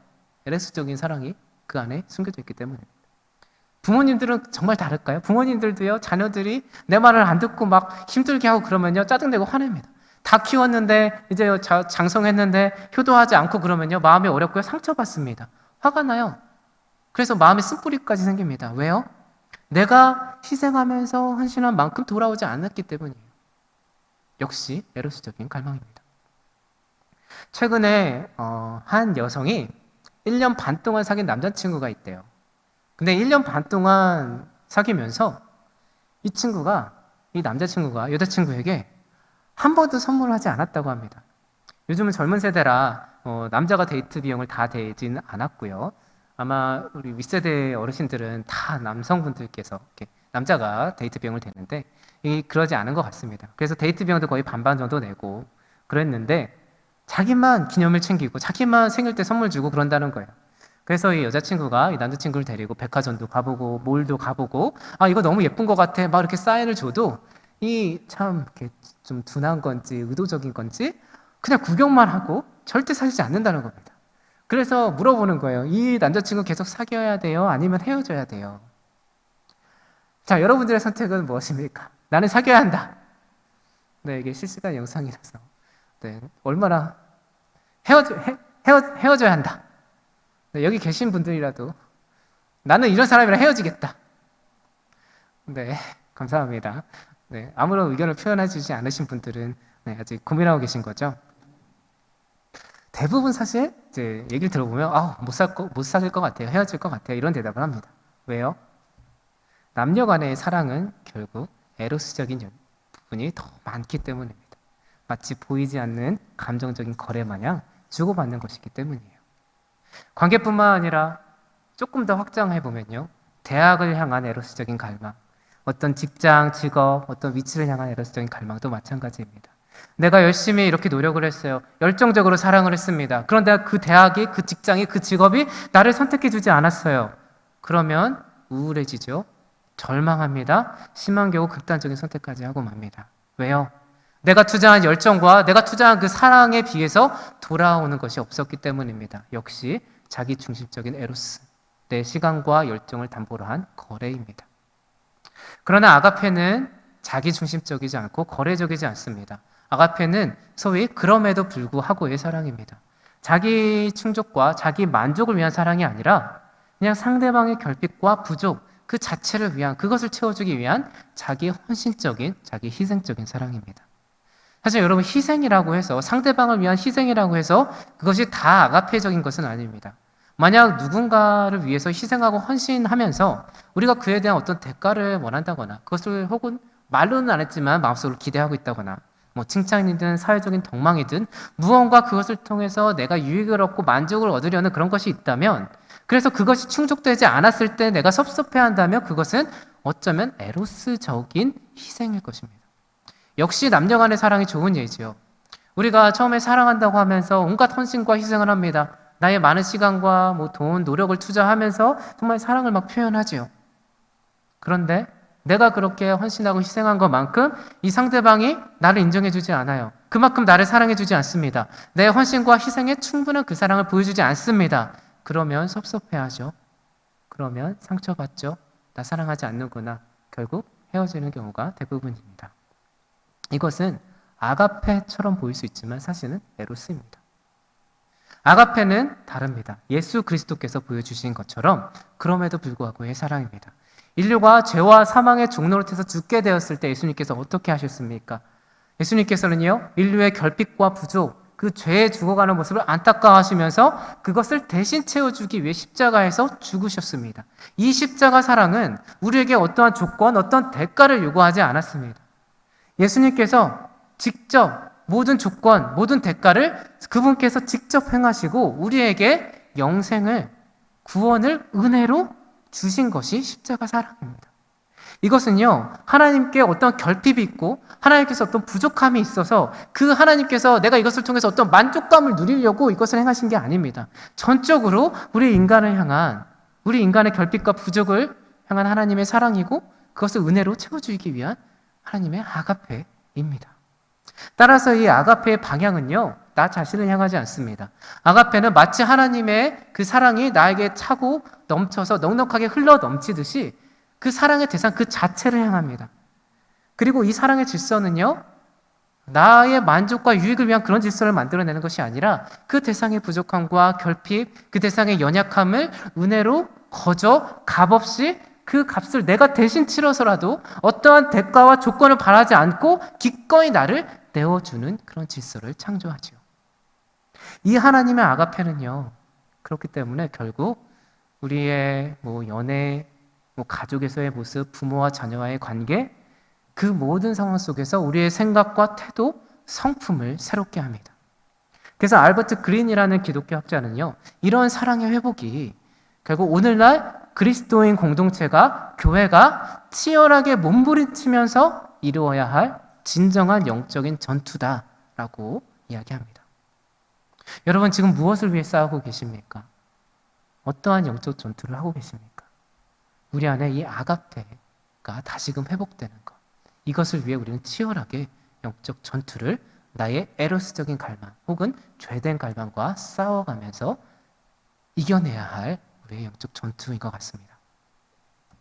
이 시점에서 여러분 스스로에게 한번 질문해 보셨으면 좋겠습니다. 여러분 무엇을 사랑하고 계십니까? 정말 여러분 여러분의 가족 한 사람 한 사람을 하나님이 가르쳐준 이 사랑으로 사랑하고 계십니까? 여러분 여러분의 부모님 정말 아가페로 사랑하고 계십니까? 형제 자매 아가페로 사랑하십니까? 여러분의 자녀 아가페로 사랑하십니까? 그리고 그 아가페로 내 가족을 사랑하기 위해서 어떠한 변화가 필요할까요? 어쩌면 오늘 이 강의를 또 코로나 때문에 이런 형식으로 들으면서 강의 내용을 다 바꿨거든요. 그래서 새로 썼습니다. 그렇게 하신 특별한 하나님의 섭리가 이 아가페를 우리들 각 가정 가운데 실천하기 위함이 아닐까라고도 생각해 봅니다. 여러분 각 가족 구성원들이 우리가 정말 이 아가페를 우리 가정 안에서 실천할 수 있다면 참 많은 부분에서 회복과 성장이 있을 겁니다. 그리고 또 한번 상상해 보세요. 이 주제가 연애와 결혼이니까 여러분이 여러분 가정에서 정말 이 아가페를 실천하는 사람이라면, 그리고 이 가족 공동체인 교회에서 그 아가페를 실천하는 사람이라면, 여러분 그 사랑에 반응하는 그 사람이 없겠습니까? 그 사랑에 반응해서 그 사랑을 배워가고 싶고 그 사랑을 함께 나누고 싶어하는 그 사람이 정말 안 보일까요? 내가 그렇게 사랑한다면. 그래서 그런 사랑을 우리에게서 먼저 회복하고 실천하는 것이 진짜 그런 사람 만나기 위한 참된 준비인 줄 믿습니다.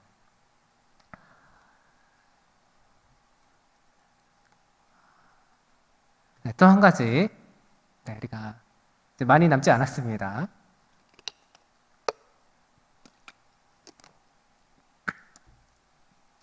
참 이쯤 돼서 원래 이렇게 많이 또 얘기도 하면서 이제 여러분들 간증도 좀 듣고 생각도 좀 듣고 그러면서 소통하면 참 여기서 이제 나눠줄 수 있는 풍성한 지혜들이 참 많거든요.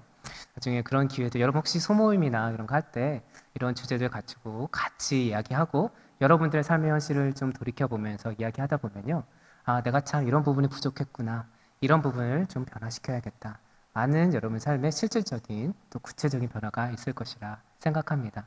네, 그런 유익을 또 같이 누렸으면 좋겠고요. 사실 그런 것들 같이 누려갔으면 좋겠지만 지금 이 상황에서 좀 많이 할 수는 없을 것 같아요. 그래서 여러분 스스로 한번 그런 고민들 같이 나누어 가시면서 유익을 더 풍성하게 만들어 가시면 좋겠습니다. 자, 네 번째 살펴볼 것은요, 네 번째 성경적인 가정이 과연 어떠한 가정인가. 성경 말씀을 살펴보면 벌거벗었으나 부끄러워하지 아니하는 그런 공동체. 다시 말하면 가정은 용납하고 수용하고 용서하는 공동체입니다. 이것을 다른 관점에서 이야기하면요, 가정은요 나의 연약함과 나의 부족함을 드러낼 수 있는 공동체라는 거예요. 내 모습, 내 연약함, 내 부족함이 드러나도, 내가 좀 못나도, 내가 좀 짜증을 내도, 내가 좀 화를 내도, 내가 좀 널브러진 모습을 보여도 우리 가족은 나를 용납해주고 이해해주고 용서해준다라는 겁니다. 그래서 용납받고 이해받고 용서받을 수 있는 관계가 바로 가족 관계입니다. 여러분 아담과 하와가, 아담이 처음에 하와를 딱 봤을 때 아까 이제 한눈에 반했다라는 표현을 이제 했는데요, 이 하와가 정말 외형적으로 아담의 이상형이었을까요? 모르겠습니다. 정답은 없습니다. 정말 하와를 보는 순간 내가 세상에서 평생 꿈꿔오던 그 사람이야 라고 해서 이 외모를 너무나 완벽하게 봤을까요? 그러면 하와는 아담을 보면서 그런 생각을 했을까요? 우리는 연애를 하면서 혹은 결혼을 꿈꾸면서 누군가 그 사람이 탁 와서 갑자기 뒤에 후광이 확 나타나겠지라는 기대를 합니다. 그러나 정말 그러했을까요? 그것이 하나님께서 창조하신 창조 질서였을까? 저는 그런 생각을 해봅니다. 정답은 우리가 알 수 없지만 성경이 말하지 않기 때문에 저는 이 하와가 그렇게 완벽한 외모를 가졌다, 완벽한 성품을 가졌다, 아담이 완벽한 외모와 완벽한 성품을 가졌다라고 생각하지 않습니다. 왜냐하면 집신도 짝이 있다는 말이 있듯이 자기 눈에 다 자기가 좋아하는 부분이 있는 거잖아요. 그래서 사실 이 부분은 우리가 완벽한 사람이었기 때문에 벌거벗어도 부끄럽지 않았다가 아니라 이 공동체는, 이 가족이라는 것은, 결혼한 부부라는 것은 서로가 부족하고 외모가 좀 부족하고 성품이 부족하고 못난 점이 있어도 때로는 실수해도 그것을 용납하고 사랑으로 감싸주는 공동체구나 라는 것을 여기서 깨닫게 됩니다. 나쁜 시식, 나쁜 습관, 부족한 지식, 부족한 성품, 사실 여러분 어떠합니까? 그런 것들 남들한테 열심히 숨기면서 살지요. 여러분 교회에서 여러분들이 가정에서 하는 모습 그대로 한다라고 생각해 보세요. 여러분 주변에 정말 친구가 남아 있을까요? 네, 너무 극단적으로 말했습니까? 아마 조금 다를 겁니다. 집에서 하는 모습과 교회에서 하는 모습. 왜 다를까요? 가족이기 때문에 그렇습니다. 그리고 남들한테는 상처 주는 말, 좀 모난 말 안 하고 좀 말도 조심하는데 가족에게는 이상하게 더 상처 주는 말을 쉽게 하고 더 화를 내고 짜증을 냅니다. 왜요? 가족이니까요. 용납해 줄 거라는 신뢰가 있기 때문에 그렇습니다. 내가 아무리 부족해도, 내가 아무리 못나도 엄마 아빠는 나의 유일한 엄마 아빠야. 그러니까 내 엄마 아빠는 나를 여전히 사랑해 줄 거야. 내 아들, 딸 좀 못나고 잘못해도 내 유일한 자녀니까, 내 아들, 딸이니까 나는 너를 포기할 수 없어. 이것이 부모와 자녀간의 관계이겠죠. 내가 완벽해서 부끄럽지 않은 것이 아니라 가족에 대한 신뢰가 있기 때문에 가족이라는 공동체가 연약함과 부족함, 치부가 드러나도 그것을 용납해주고 용서해주는 공동체이기 때문에 그래서 우리는 부끄럽지 않게 우리의 연약함을 드러낼 수 있는 것입니다. 그런데 문제는요, 나는 내 연약함과 부족함, 내 이기심 혹은 죄성까지 막 가족들에게 드러내면서 가족들에게 이해받기 원하고 이 정도로 용서해줘야지, 이 정도로 용납해줘야지, 그렇게 나를 받아주길 원하는데 때때로는 그것을 강요까지 하는데 나는 내 가족들을 그렇게 용납하지 않아요. 나는 내 가족들을 그렇게 용서하지 않습니다. 그것이 우리의 참 큰 죄성인 것 같습니다. 그리고 그것이 우리가 가져야 할 부끄러움이 아닌가 생각합니다. 나의 부끄러움을 좀 덮어주기 바라면서 다른 가족의 부끄러움을 덮어주기보다 막 찌르고 상처 주는 그런 것이 너무나 많은 오늘날 현실 가족의 모습입니다. 그래서 참 안타깝게도 벌거벗었으나 부끄러워하지 아니함이라는 이 질서는요, 타락 이전의 창조 질서인 것 같아요. 그래서 어떻게든 우리가 그리스도 안에서 다시금 회복해야 할 질서인 것 같습니다. 그러면 타락하자마자 아담과 하와는 무화과 나뭇잎으로 스스로를 가렸죠. 타락 이후에 바로 깨어졌습니다. 그러나 그럼에도 불구하고 그들을 사랑하셨던 하나님께서 가죽 옷을 입혀주셨죠. 그리고 그리스도를 통해서 우리에게 구원의 길, 이 연약함을 덮어주실 길을 주셨습니다. 부끄러워했고 서로에게서 또 하나님 앞에서도 자기 자리를 숨겼던 그런 아담과 하와, 그리고 우리들이 만들어낸, 아담과 하와가 만들어낸 그 무화과 나뭇잎, 그것이 우리의 수치와 부끄러움, 연약함을 가려줄 줄 알았죠. 그러나 가려줄 수 있습니까? 우리가 아무리 노력해서 뭔가 내 연약함과 수치, 죄성을 가리려고 해도 그것이 정말 가려집니까? 우리는 너무나 쉽게 분노하고 짜증내고 거짓을 행하면서 혹은 회피하면서 여러 가지 우리의 수치와 연약함을 나도 모르게 드러내고 있습니다. 그런 우리에게 하나님께서는요, 그리스도를 통해서 아담과 하와에게 가죽 옷을 입히셨듯이 우리에게 정말 그리스도의 영광스러운 옷을, 칭의의 옷을 입혀 주십니다. 여러분, 이 메시지가 뭘까요? 우리는 내 연약함, 내 치부 결코 가릴 수 없다는 것입니다. 우리의 본질적인 수치, 그 죄체, 그 연약함, 오직 하나님의 은혜로만 해결 가능하다는 겁니다. 내 남편과 아내, 내 남자친구, 여자친구, 우리 가족, 내 부모, 자녀, 우리 모두는 이 연약함과 수치 때문에 서로 힘들어하고 아파하고 때로는 상처 줄 수 있는 존재라는 겁니다. 그 가운데 은혜가 임해야 한다는 말씀이에요. 그 가운데 그리스도께서 왕이 되셔서 이 용납과 용서와 수용의 질서가 회복되어야 한다는 것입니다. 서로를 향한 이 은혜, 이것이 회복이 되면 여러분 어떻게 될까요?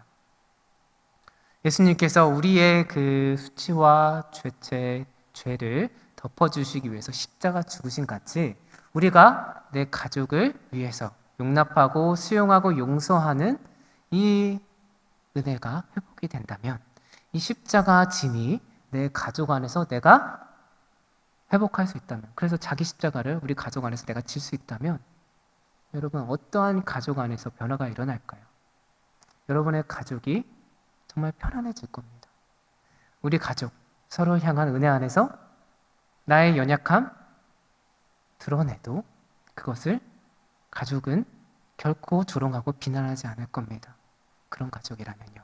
서로 용납하고 오히려 긍휼함을 갖고 그 부족함이 드러나면 그 부족함을 가족이 채워주려고 노력하겠죠. 그런 관계가 만들어질 겁니다. 그러다 보면 더 친밀하고 더 신뢰할 수 있는 사랑의 관계가 만들어질 겁니다. 우리 가정 안에서 이런 관계가 만들어진다면, 그리고 그것이 더 확장돼서 이 가족 공동체인 교회 안에서 이런 관계들이 만들어진다면, 그래서 서로가 용납하고 수용하면서 부족함이 보일 때 그것을 야 쟤는 저래, 쟤는 안 좋아, 쟤랑 사귀지 마, 쟤는 좀 거리를 둬야 해, 그런 말들 우리 너무나 쉽게 청년들 때 많이 하잖아요. 그런 가십들이 아니라 그런 거를 볼 때마다 내가 덮어주려고 하고 그 부족함을 채워주려고 하고 용납해 주려는 그런 모습들이 나타난다면 여러분 어떠한 변화가 있겠습니까? 여러분 이 용납의 은혜는요 결코 죄를 간과함이 아닙니다. 우리가 연약한 부족함은 덮어주지만 뭐 죄 같은 거는 사실 간과해서는 안 되는 거겠죠. 그것은 은혜를 남용하는 겁니다. 근데 우리가 언약신학적인 관점에서 이 은혜라는 것을 볼 때 은혜가 언약을 갱신한다라는 표현을 해요. 우리가 그리스도의 사랑을 힘입어서 그리스도께 받은 은혜로 말미암아 은혜를 베풀고 용서하고 서로 용납하기 시작하면 그 은혜를 받은 사람들이 감동하고 감격하면서 자기 스스로를 돌아보고 죄에서 떠나는 일이 일어난다라는 거예요. 여러분, 그리스도의 십자가 용서로 하나님과 인간에 끼어졌던 옛 언약이 다시 새 언약으로 갱신되었습니다. 마찬가지로 가정 안에서 그리스도 안에서 서로를 향한 용서와 용납, 이 은혜는요 다시금 관계와 삶의 윤리를 회복하게 됩니다. 여러분, 여러분들의 삶이 가장 극명하게 바뀌는 순간이 언제예요? 여러분의 삶이 진짜 바뀌는 순간이에요. 좀 더 다른 표현을 하면 좀 더 구체적으로 여러분이 정말 죄를 끊고 변화를 시도하는 그때가 언제입니까? 누군가가 옆에서 야, 너 그건 잘못된 거야, 뭐 설교 들으면서 아니면 성경 공부하면서 그건 잘못된 거야, 그렇게 막 잔소리 들을 때인가요? 그럴 때도 당연히 변해야죠. 하나님의 말씀이니까. 네, 잔소리라고 표현해서 죄송합니다. 뭐 부모님이 우리에게 잔소리를 한다고 해서 우리가 정말 삶이 바뀌던가요? 그렇지 않죠. 정말 우리의 삶이 진짜 바뀌는 순간 여러분 언제예요? 죄인된 우리가 우리의 죄성을 정말 깊이 깨닫는 순간, 그래서 이제는 정말 안 되겠다, 이제는 내가 정말 다시 살아야겠다 라고 깨닫는 그 순간은요 이 십자가 사랑 앞에서입니다. 우리의 죄로 인해서 그 십자가 고통을 당하신 그분을 내가 만날 때, 그분의 십자가 앞에 내가 엎드릴 때, 그리고 그것이 그분의 십자가의 죽으심이 나를 위한 죗값이었구나, 나를 향한 값을 매길 수 없는 하나님의 사랑이었구나, 이것을 경험할 때 우리는 그 사랑의 깊이와 넓이와 높이에 감격해서 정말 엎드릴 수밖에 없습니다. 그래서 처절하게 나의 죄성을 고백하게 되고요 변화를 다짐하게 됩니다. 그렇지 않습니까? 잔소리 듣는다고 정말 우리가 변하나요? 그러면 우리 부모님의 잔소리를 받으면 우리는 정말 훌륭한 사람이 되었어야죠. 그렇지 않잖아요. 그리스도의 이 십자가가, 그 십자가 앞에서 받은 은혜가 얼마나 큰지 깨달을 때 가장 큰 변화가 일어납니다. 그래서 이것을 우리가 실천하는 거예요. 이것을 우리 가정에서 실천하는 것이고, 내 애인에게, 내 아내에게, 내 자녀들에게, 부모에게, 내 형제, 자매, 공동체 지체들에게 이것을 실천하는 것입니다. 그리스도의 은혜를 우리가 흘려보내면 그 은혜를 받고 내가 범하고 있는 모습이 얼마나 큰 죄인지 그것을 깨닫고 내가 얼마나 부족하고 연약한 사람인지 깨닫고 이 용납과 용서의 은혜 가운데 변화가 일어나게 될 것입니다. 자기 죄에 대한 인식이 있게 되고요. 죄를 정서적으로 혐오하게 되고 더 나아가서 이 죄를 끊어내기 위한 새로운 결단까지 야기하게 될 겁니다. 그래서 존 파이퍼 목사님은요. 이렇게 얘기하시더라고요. 하나님의 용서에 기초한 은혜는 상대방이 내게 범한 잘못을 용서할 수 있는 능력뿐만 아니라 더 이상 죄를 짓지 않을 능력, 더 나아가 그리스도의 영광과 타인의 기쁨을 위해 변화되는 마음과 힘, 용서할 일을 더 적게 하고 악을 덜 저지르고 덜 성가신 존재가 되는 능력을 부여한다. 이렇게 이야기합니다. 즉 우리가 하나님 용서의 기초에서 용서의 은혜, 용납의 은혜를 베풀어 가다 보면요. 사실 존 파이퍼 목사님은 배우자라고 얘기했어요. 배우자의 기쁨을 위해 변화되는 마음과 힘, 용서할 일을 더 적게 한다. 악을 덜 저지르게 한다. 덜 성가신 존재가 되게 한다. 이렇게 얘기했는데요. 그래서 조금 더 넓게 우리가 적용해 보자면 우리가 다른 사람 혹은 내 남자친구, 여자친구, 교회 공동체, 형제, 자매 그들에게 좀 덜 불편함을 주고 그들에게 악을 좀 덜 행하고 그들이 좀 나를 덜 성가신 존재로 여기게 하는 그런 우리의 변화를 이 은혜가 허락한다라는 것이죠. 너무나 귀한 축복입니다. 따라서 이런 은혜가 소통되는 가정과 공동체는요, 변화와 성숙의 자리가 될 것입니다. 그래서 이 가정은요, 그리고 가족 공동체인 이 교회는 서로의 연약함을 용납하고 서로의 죄성을 변화시키며 함께 하나님 형상의 온전함을 이루어 가야 하는 공동체입니다. 그래서 지금 함께 이 시간을 보내고 계신 많은 분들 서로에게 섭섭한 거, 화난 거 그래서 막 억눌린 마음 쓴뿌리 있으시다면 우리를 위해 십자가 달리신 그분 생각하시면서 다시 한번 이 용서의 은혜를 베풀어 주시기를 부탁드립니다. 그리고 그런 실천들은 조금씩 더 해가다 보면요.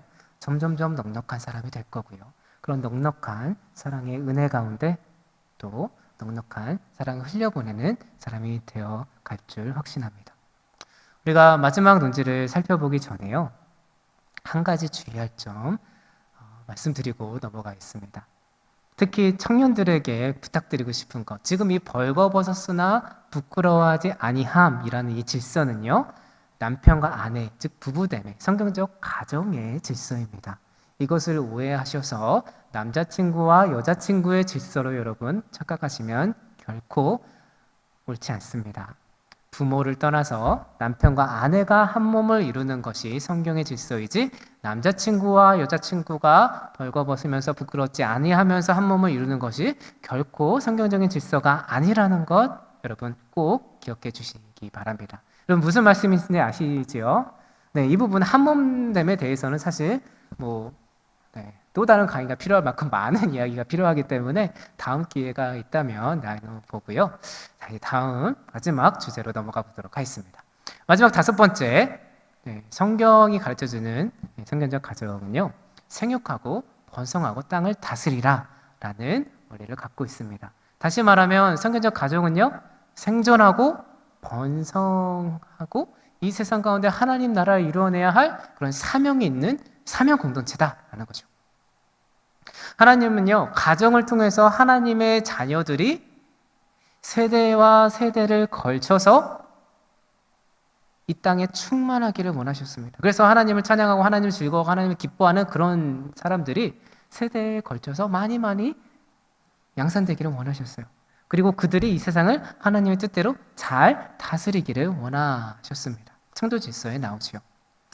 그래서 이 성경이 바라보는 이 가정은요, 이 거시적인 사회 문화와 결코 분리될 수 없습니다.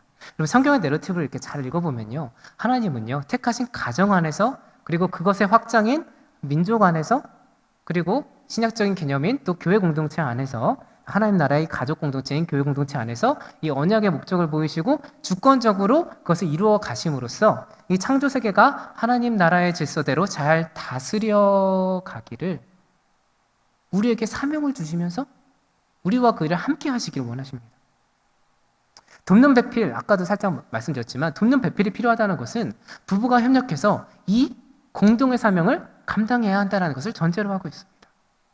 그렇다면 우리 가정에게, 내가 결혼할 가정에 있을 이 공동의 사명이 무엇인지 우리는 깊이 고민해보고 기도하면서 하나님과 대화를 해 나가야 할 것입니다. 각 가정마다 특별한 지금 이 시간, 이때에 이 세대 가운데 이런 공간에 나를 두신, 우리 가정을 두신 각 가정마다의 특별한 사명이 분명히 있을 것이고요.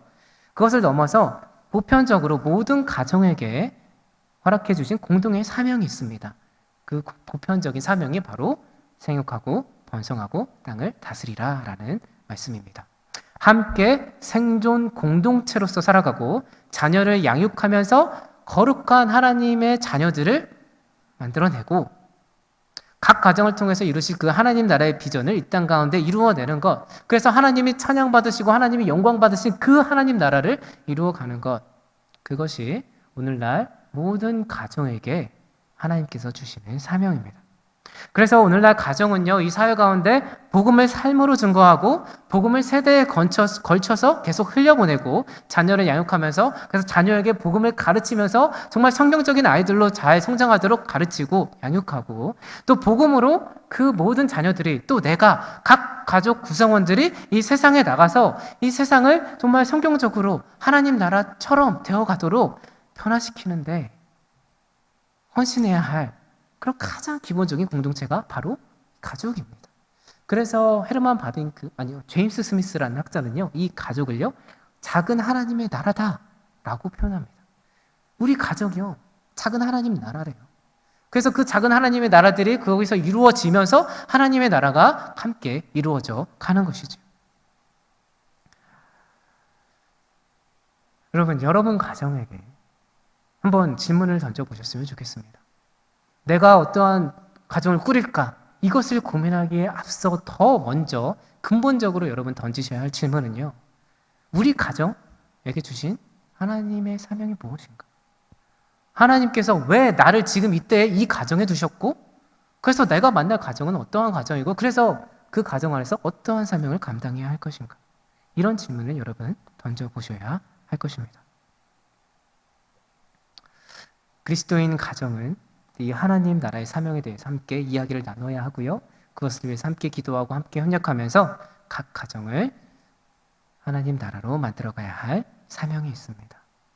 그리고 우리가 그런 사람이 된다면요, 하나님 나라의 비전을 품은, 아까 우리가 살짝 예를 들면서 하나님 나라의 비전을 품은 그 자매님들 얘기했었잖아요.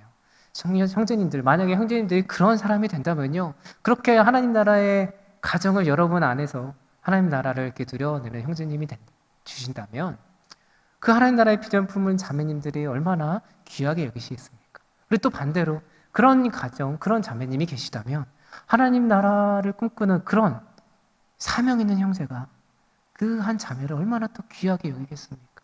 그러면 하나님 안에서 하나님 나라를 위해서 그 꿈을 열망하면서 하나님께서 이루실 것, 우리 만남을 통해서 이루실 하나님의 역사, 그것을 기대하면서 여러분들의 데이트가 정말 거룩해지지 않겠습니까?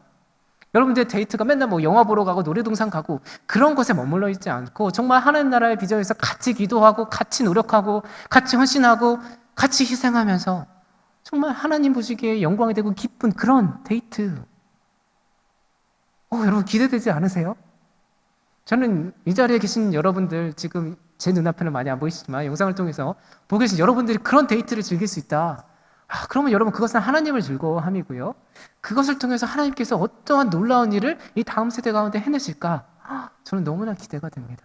그래서 여러분 비전을 품으십시오. 그리고 그 비전, 그 하나님 나라의 비전을 품고 여러분 가정 안에서 먼저 실천하시고요. 그것을 열심히 연습해 가시기 바랍니다. 그런 사람들끼리 만나서 하나님 나라의 가정을 또 만들어 가겠죠. 그런 놀라운 일들이 우리 이 소망교회 가운데 충만히 있기를 주의 이름으로 축원합니다. 자, 이제 마무리해 보겠습니다. 오늘 성경적 가정에 대해서 우리 5가지 아주 기초적인 내용을 봤습니다. 사실 정말 구체적인 내용들 여러분들과 대화하고 소통하면서 많은 이야기들 더 하고 싶었지만요. 이게 아무래도 영상이고 이렇게 소통이 안 되는 상황이라서 정말 원론적인 이야기만 오늘 좀 다룬 것 같아요. 그래서 조금 지루하셨는지도 모르겠지만 정말 여러분 중요한 겁니다. 오늘 이 나눈 내용들, 이 기본적인 내용들 꼭 잊지 않으셨으면 좋겠고요. 그런 의미에서 5가지 한번 정리해 보도록 하겠습니다. 첫 번째, 가정은요, 하나님의 형상 공동체로서 하나님의 창조 질서이다. 곧 가정은 하나님께서 허락해 주신 은혜이다. 둘째, 가정은 협력 공동체입니다. 셋째, 가정은 사랑 공동체이다. 넷째, 가정은 용납과 수용과 용서의 공동체이다. 마지막 5번째, 가정은 생육하고 번성하고 땅을 다스리는 하나님 나라의 사명 공동체이다. 이렇게 우리 가정에 대해서 성경적인 이해를 정리해 볼 수 있을 것 같습니다. 여러분들이 결혼을 하신다면요, 우리가 처음에 결혼을 꼭 해야 합니까? 왜 가정을 이루어야 할까요? 라는 질문을 던지면서 시작을 했는데요. 여러분들이 정말 결혼을 하신다면, 그리고 가정을 이루신다면 이런 가정을 하나님께서 원하고 계시구나 꼭 기억해 주셨으면 좋겠습니다. 그래서 이렇게 정리할 수 있을 것 같아요. 한마디로, 한 문장으로. 가정은 하나님의 창조 질서이고 사랑과 용납함으로 연합한 남편과 아내가 함께 자녀를 낳고 신실하고 거룩하게 양육함으로 번성하고 하나님의 뜻대로 세상을 다스리는 사명을 함께 실천하는 은혜 공동체이다. 여러분, 이런 가정 만들고 싶지 않으십니까? 이런 가정을 만들 수 있다면 여러분 결혼 꼭 하고 싶지 않으십니까? 요즘 이 시대에 비혼주의자들도 참 많고요. 결혼 나는 안 하겠다. 결혼하는 게 오히려 더 힘든 것 같다. 가족 간의 불화도 워낙 많다 보니까요. 그렇게 생각하시는 분들이 많이 계십니다. 그런데 결혼은요, 하나님이 허락해 주신 아주 귀한 창조 질서입니다. 물론 하나님께서 특별한 은사 가운데 독신의 은사를 허락해 주시고 바울처럼 특별히 하나님의 신부로, 그리스도의 신부로 하나님 나라를 위해서 헌신하는 그런 특별한 사람들도 있습니다. 그런 분들은 그것에 기뻐하고 감사하면서 그 사명을 잘 감당해야 하겠죠. 그러나 우리가 어떠한 세상적인 이유로 나의 만족과 유익을 위해서 하나님께서 허락해 주신 이 결혼의 질서를 폄하하고 그래서 너무나 쉽게 난 결혼 안 할 거야. 나는 혼자 사는 게 편해. 이렇게 얘기한다면 너무나 하나님께서 허락해 주신 이런 아름다운 질서를 조금 폄하하는 것이 아닐까. 그런 안타까움이 있습니다. 그래서 이 시간 많은 청년 성도 여러분, 주 안에서 건강한 성경적 가정을 꿈꾸시기 소망합니다. 그래서 하나님 앞에 거룩하고 행복한 가정 만드시고요. 그것을 위해서 열심히 이런 5가지 원리들 여러분 가정에서 열심히 훈련하시면서 좋은 연애 하시고 그래서 연애를 또 건강한 성경적 가정으로까지 잘 이어져 갈 수 있도록 만들어 가시기 소망합니다. 제가 기도하고 마치도록 하겠습니다. 하나님 감사를 드립니다. 주님의 섭리 가운데 우리가 성경적 가정이라는 주제를 놓고 함께 하나님의 마음을 나누어 보았습니다. 하나님, 우리는 너무나 죄가 많고 너무나 연약하여서 하나님께서 뜻하시는 것이 무엇인지 알지 못할 때가 너무나 많고 또 때로는 나의 죄에 넘어져서 죄의 지배 가운데 그 뜻을 알면서도 하나님의 뜻대로 사랑하지 못하고 서로 용납하지 못했고 하나님의 사명을 또 멀리했던 것 이 시간 고백합니다. 하나님, 우리를 불쌍히 여겨주시고 그리스도의 십자가 은혜로 다시금 회복시켜 주시옵소서. 그래서 이제는 우리 안에 살아계신 그리스도로 말미암아 정말 우리의 가정을 정말 은혜로 여기며 가정을 사랑하고 또 서로 협력하면서 또 서로 용납하고 수용하면서 하나님의 나라를 온전히 우리 가정 가운데 이루어낼 수 있도록 주님 나를 변화시켜 주시옵소서.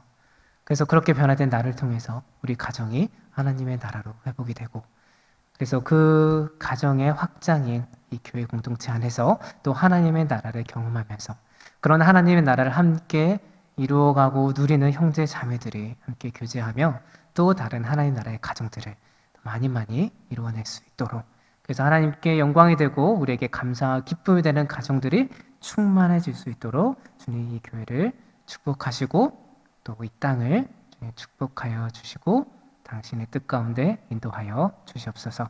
당신의 역사하심을 기대하며 예수 그리스도의 이름으로 기도드립니다.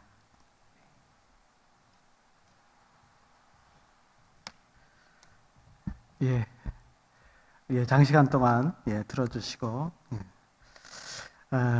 제가 강의를 들으면서 역시 목사님이시구나 이렇게 우리가 잘 성경적으로 잘 풀었습니다. 창세기 1장, 2장, 3장을 중심으로 새로운 방향으로 연애, 사랑, 가정 이런 관점들을 우리가 잘 해석해보는 시간이 아니었나 생각이 됩니다. 너무 좋았는데 좀 아쉬운 거는 그죠? 우리 정답을 배운 것 같아요, 그죠? 정답을 많이 배워서 그 정답의 얘기를 우리가 원론적으로 들어서 참 좋은데 사실은 그 가정까지 가는 길, 우린 그 부분도 이제 궁금한데 우리 교수님이 사실은 그걸 준비하셨어요. 전화로 제가 얘기를 들었을 때. 근데 이제 그거는 사례가 많이 들어가야 될 것 같아서 이런 방송으로는 하지 못해서 아마 이렇게 턴을 하신 것 같은데 참 안타깝죠. 여러분들 듣고 싶죠, 그죠? 그 중간 과정, 그죠? 시간이 되면 한번 들었으면 좋겠습니다. 우리 수고하신 우리 강사 목사님을 위해서 박수 한번 부탁을 드리겠습니다. 원래는 이제 이걸 끝나고 예배 다 끝나고 질문 시간이 있었습니다. 근데 질문할 수 있는 상황이 안 돼서 제가 또 그냥 보내드리면 좀 너무 심심한 것 같아서 제가 대신 질문을 좀 하고 그래서 그거에 대한 답변을 좀 해주시고 그 다음에 축도하고 예배를 마치면 좋겠습니다. 우리 오늘 말씀 가운데 저는 참 재밌게 들었어요. 제가 이제 또 구약을 하다 보니까 그래서 이제 어떤 논리로 이제 가셨냐면 가정을 언약으로 이해를 하시고 언약은 하나님 아래에 있는 은혜 아래에 있다 이렇게 이제 그 논제를 정립을 하시고 난 다음에 이제 에로스하고 아가페, 에로스는 뭔가 은혜가 결핍한 그런 또 조건적인 얘기, 그죠? 그 다음에 이제 아가페는 그 은혜가 충만한 그런 모습으로 이제 잘 얘기를 해주시면서 결론은 얘기는 종합해 보니까 이거예요. 우리가 아가페 쪽으로 가야 된다, 그죠? 연애를 하든 사랑을 하든 가정을 이루든 아가페 쪽으로 가야 된다. 하나님의 은혜가 충만한 모습이 우리 가운데 이제 드러나야 된다. 이렇게 이제 하셨거든요. 그러면서 이제 세부적인 것을 원칙들을 5가지를 이렇게 말씀해 주셨는데 너무 좋았습니다. 근데 이제 제가 여러분 입장에서 이제 질문을 아주 짓궂은 질문을 생각해냈습니다. 아가페는 좋아요. 아가페 하고 싶어요, 그죠? 아가페 하고 싶은데 문제는 우리는 에로스도 잘 못하잖아요, 그죠? 그쵸? 네. 아가페에 대한 원칙은 잘 이렇게 말씀해 주셨는데 제가 짓궂은 질문하자면 아직 아가페를 가지는 못하는데 에로스도 아직 못하는 실정에서 에로스에서 조금 아가페로 갈 수 있는 뭐 방법적인 거 그런 거라 그래도 하나를 던져주셔야지 우리 청년들이 그거라도 이렇게 물고 그죠? 연애나 그 사랑이나 결혼을 하지 않을까. 그래서 그런 답변을 좀 하나 해주시고 하나의 어떤 충고적인 말씀을 좀 실천적인 말씀을 좀 하나 해주시고 우리 강사 목사님 나오셔서 축도함으로 예배를 마치겠습니다.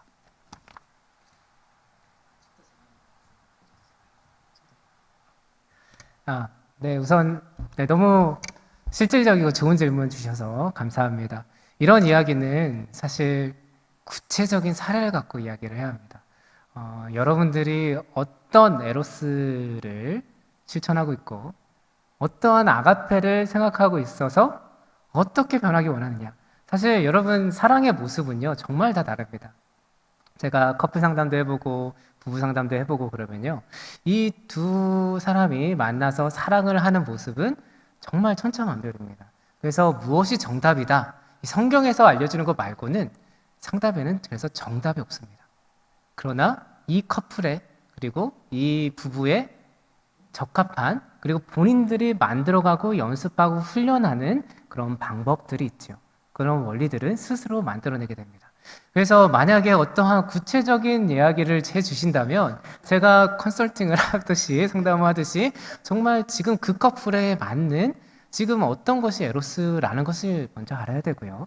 그리고 어떤 게 그 에로스가 아가페로 변해갈 수 있을지를 그 안에서 이제 뽑아내는 것이 가장 적합한 이 질문에 대한 답변이라고 생각합니다. 그래서 뭔가 딱 하나의 원래 이렇게 하세요라고 말씀드릴 수 없는 게 그 구약 신학과 다른 실전 신학의 어쩌면 한계일 수도 있고요. 왜냐하면 말씀을 적용하는 거니까. 그리고 상담이라는 것은 적용이 너무나 천차만별이기 때문에 여러분 이 정도로 이해해 주시면 좋을 것 같습니다. 그러나 우선은 그래도 이렇게 말씀을 해주셨으니까 그래도 이렇게 원리를 조금만 드리자면 우선 첫 번째는 잘 알아야 합니다. 내가 누군지 잘 알아야 돼요. 그래서 자기 탐색이라는 것이 너무나 중요한데요. 이 자기 탐색 중에 이마고라는 부분이 있습니다. 이마고. 그러니까 내 이마고라는 것이 결국 내가 어떠한 사랑을 추구하고 어떠한 대상에게 끌리는가, 그리고 그 대상에게 어떠한 것을 충족받기를 원하는가에 대한 이론들입니다. 이런 것이 사실 에로스적인 사랑 안에서 내가 어떤 것을 지금 이 남자, 이 여자에게 원하고 혹은 부모, 자녀에게 원하고 그것이 충족되지 않았을 때 또 어떠한 왜곡된 병리적인 방법, 병리적인 모습을 나타내는지를 이제 보여줄 수 있는 아주 좋은 이제 하나의 모델인데요. 근데 그것이 그 이마고라는 것은 여러분들의 부모님과의 관계, 그리고 부모님과 관계에서 맺는 나의 정서적인 패턴, 그리고 나의 인지적인 신념, 그리고 내 습관, 그런 것들이 다 포함되어 있습니다. 그래서 그런 나의 이마고를 먼저 잘 이해하는 것이 내가 건강한 연애를 하기 위한 첫 번째입니다. 물론 첫 번째라고 말씀해서 죄송해요. 첫 번째는 우리가 방금 말한 이 성경적인 원리를 마음속에 깊이 새기는 것이 첫 번째고요. 좀 더 구체적인 상황에서 자기 분석을 들어갈 때, 그리고 커플 분석을 들어갈 때 내 이마고가 무엇인지 확인하는 것 아주 중요합니다. 근데 내가 만들어낸 나의 이마고와 상대방, 내 남자친구, 여자친구가 만들어낸 이마고가 전혀 다릅니다. 그런데 내가 이 사람에게 끌리는 우리의 심리적인 아주 본질적인 깊은 곳에 숨겨져 있는 그 에로스적인 갈망은요, 내가 과거에 부모님과의 관계든 혹은 성장하는 과정에서 내가 결핍되었던 것들이 있습니다. 그 내가 결핍되었던 것들을 이 사람이 있을 거다라고 내가 착각을 하는 거예요.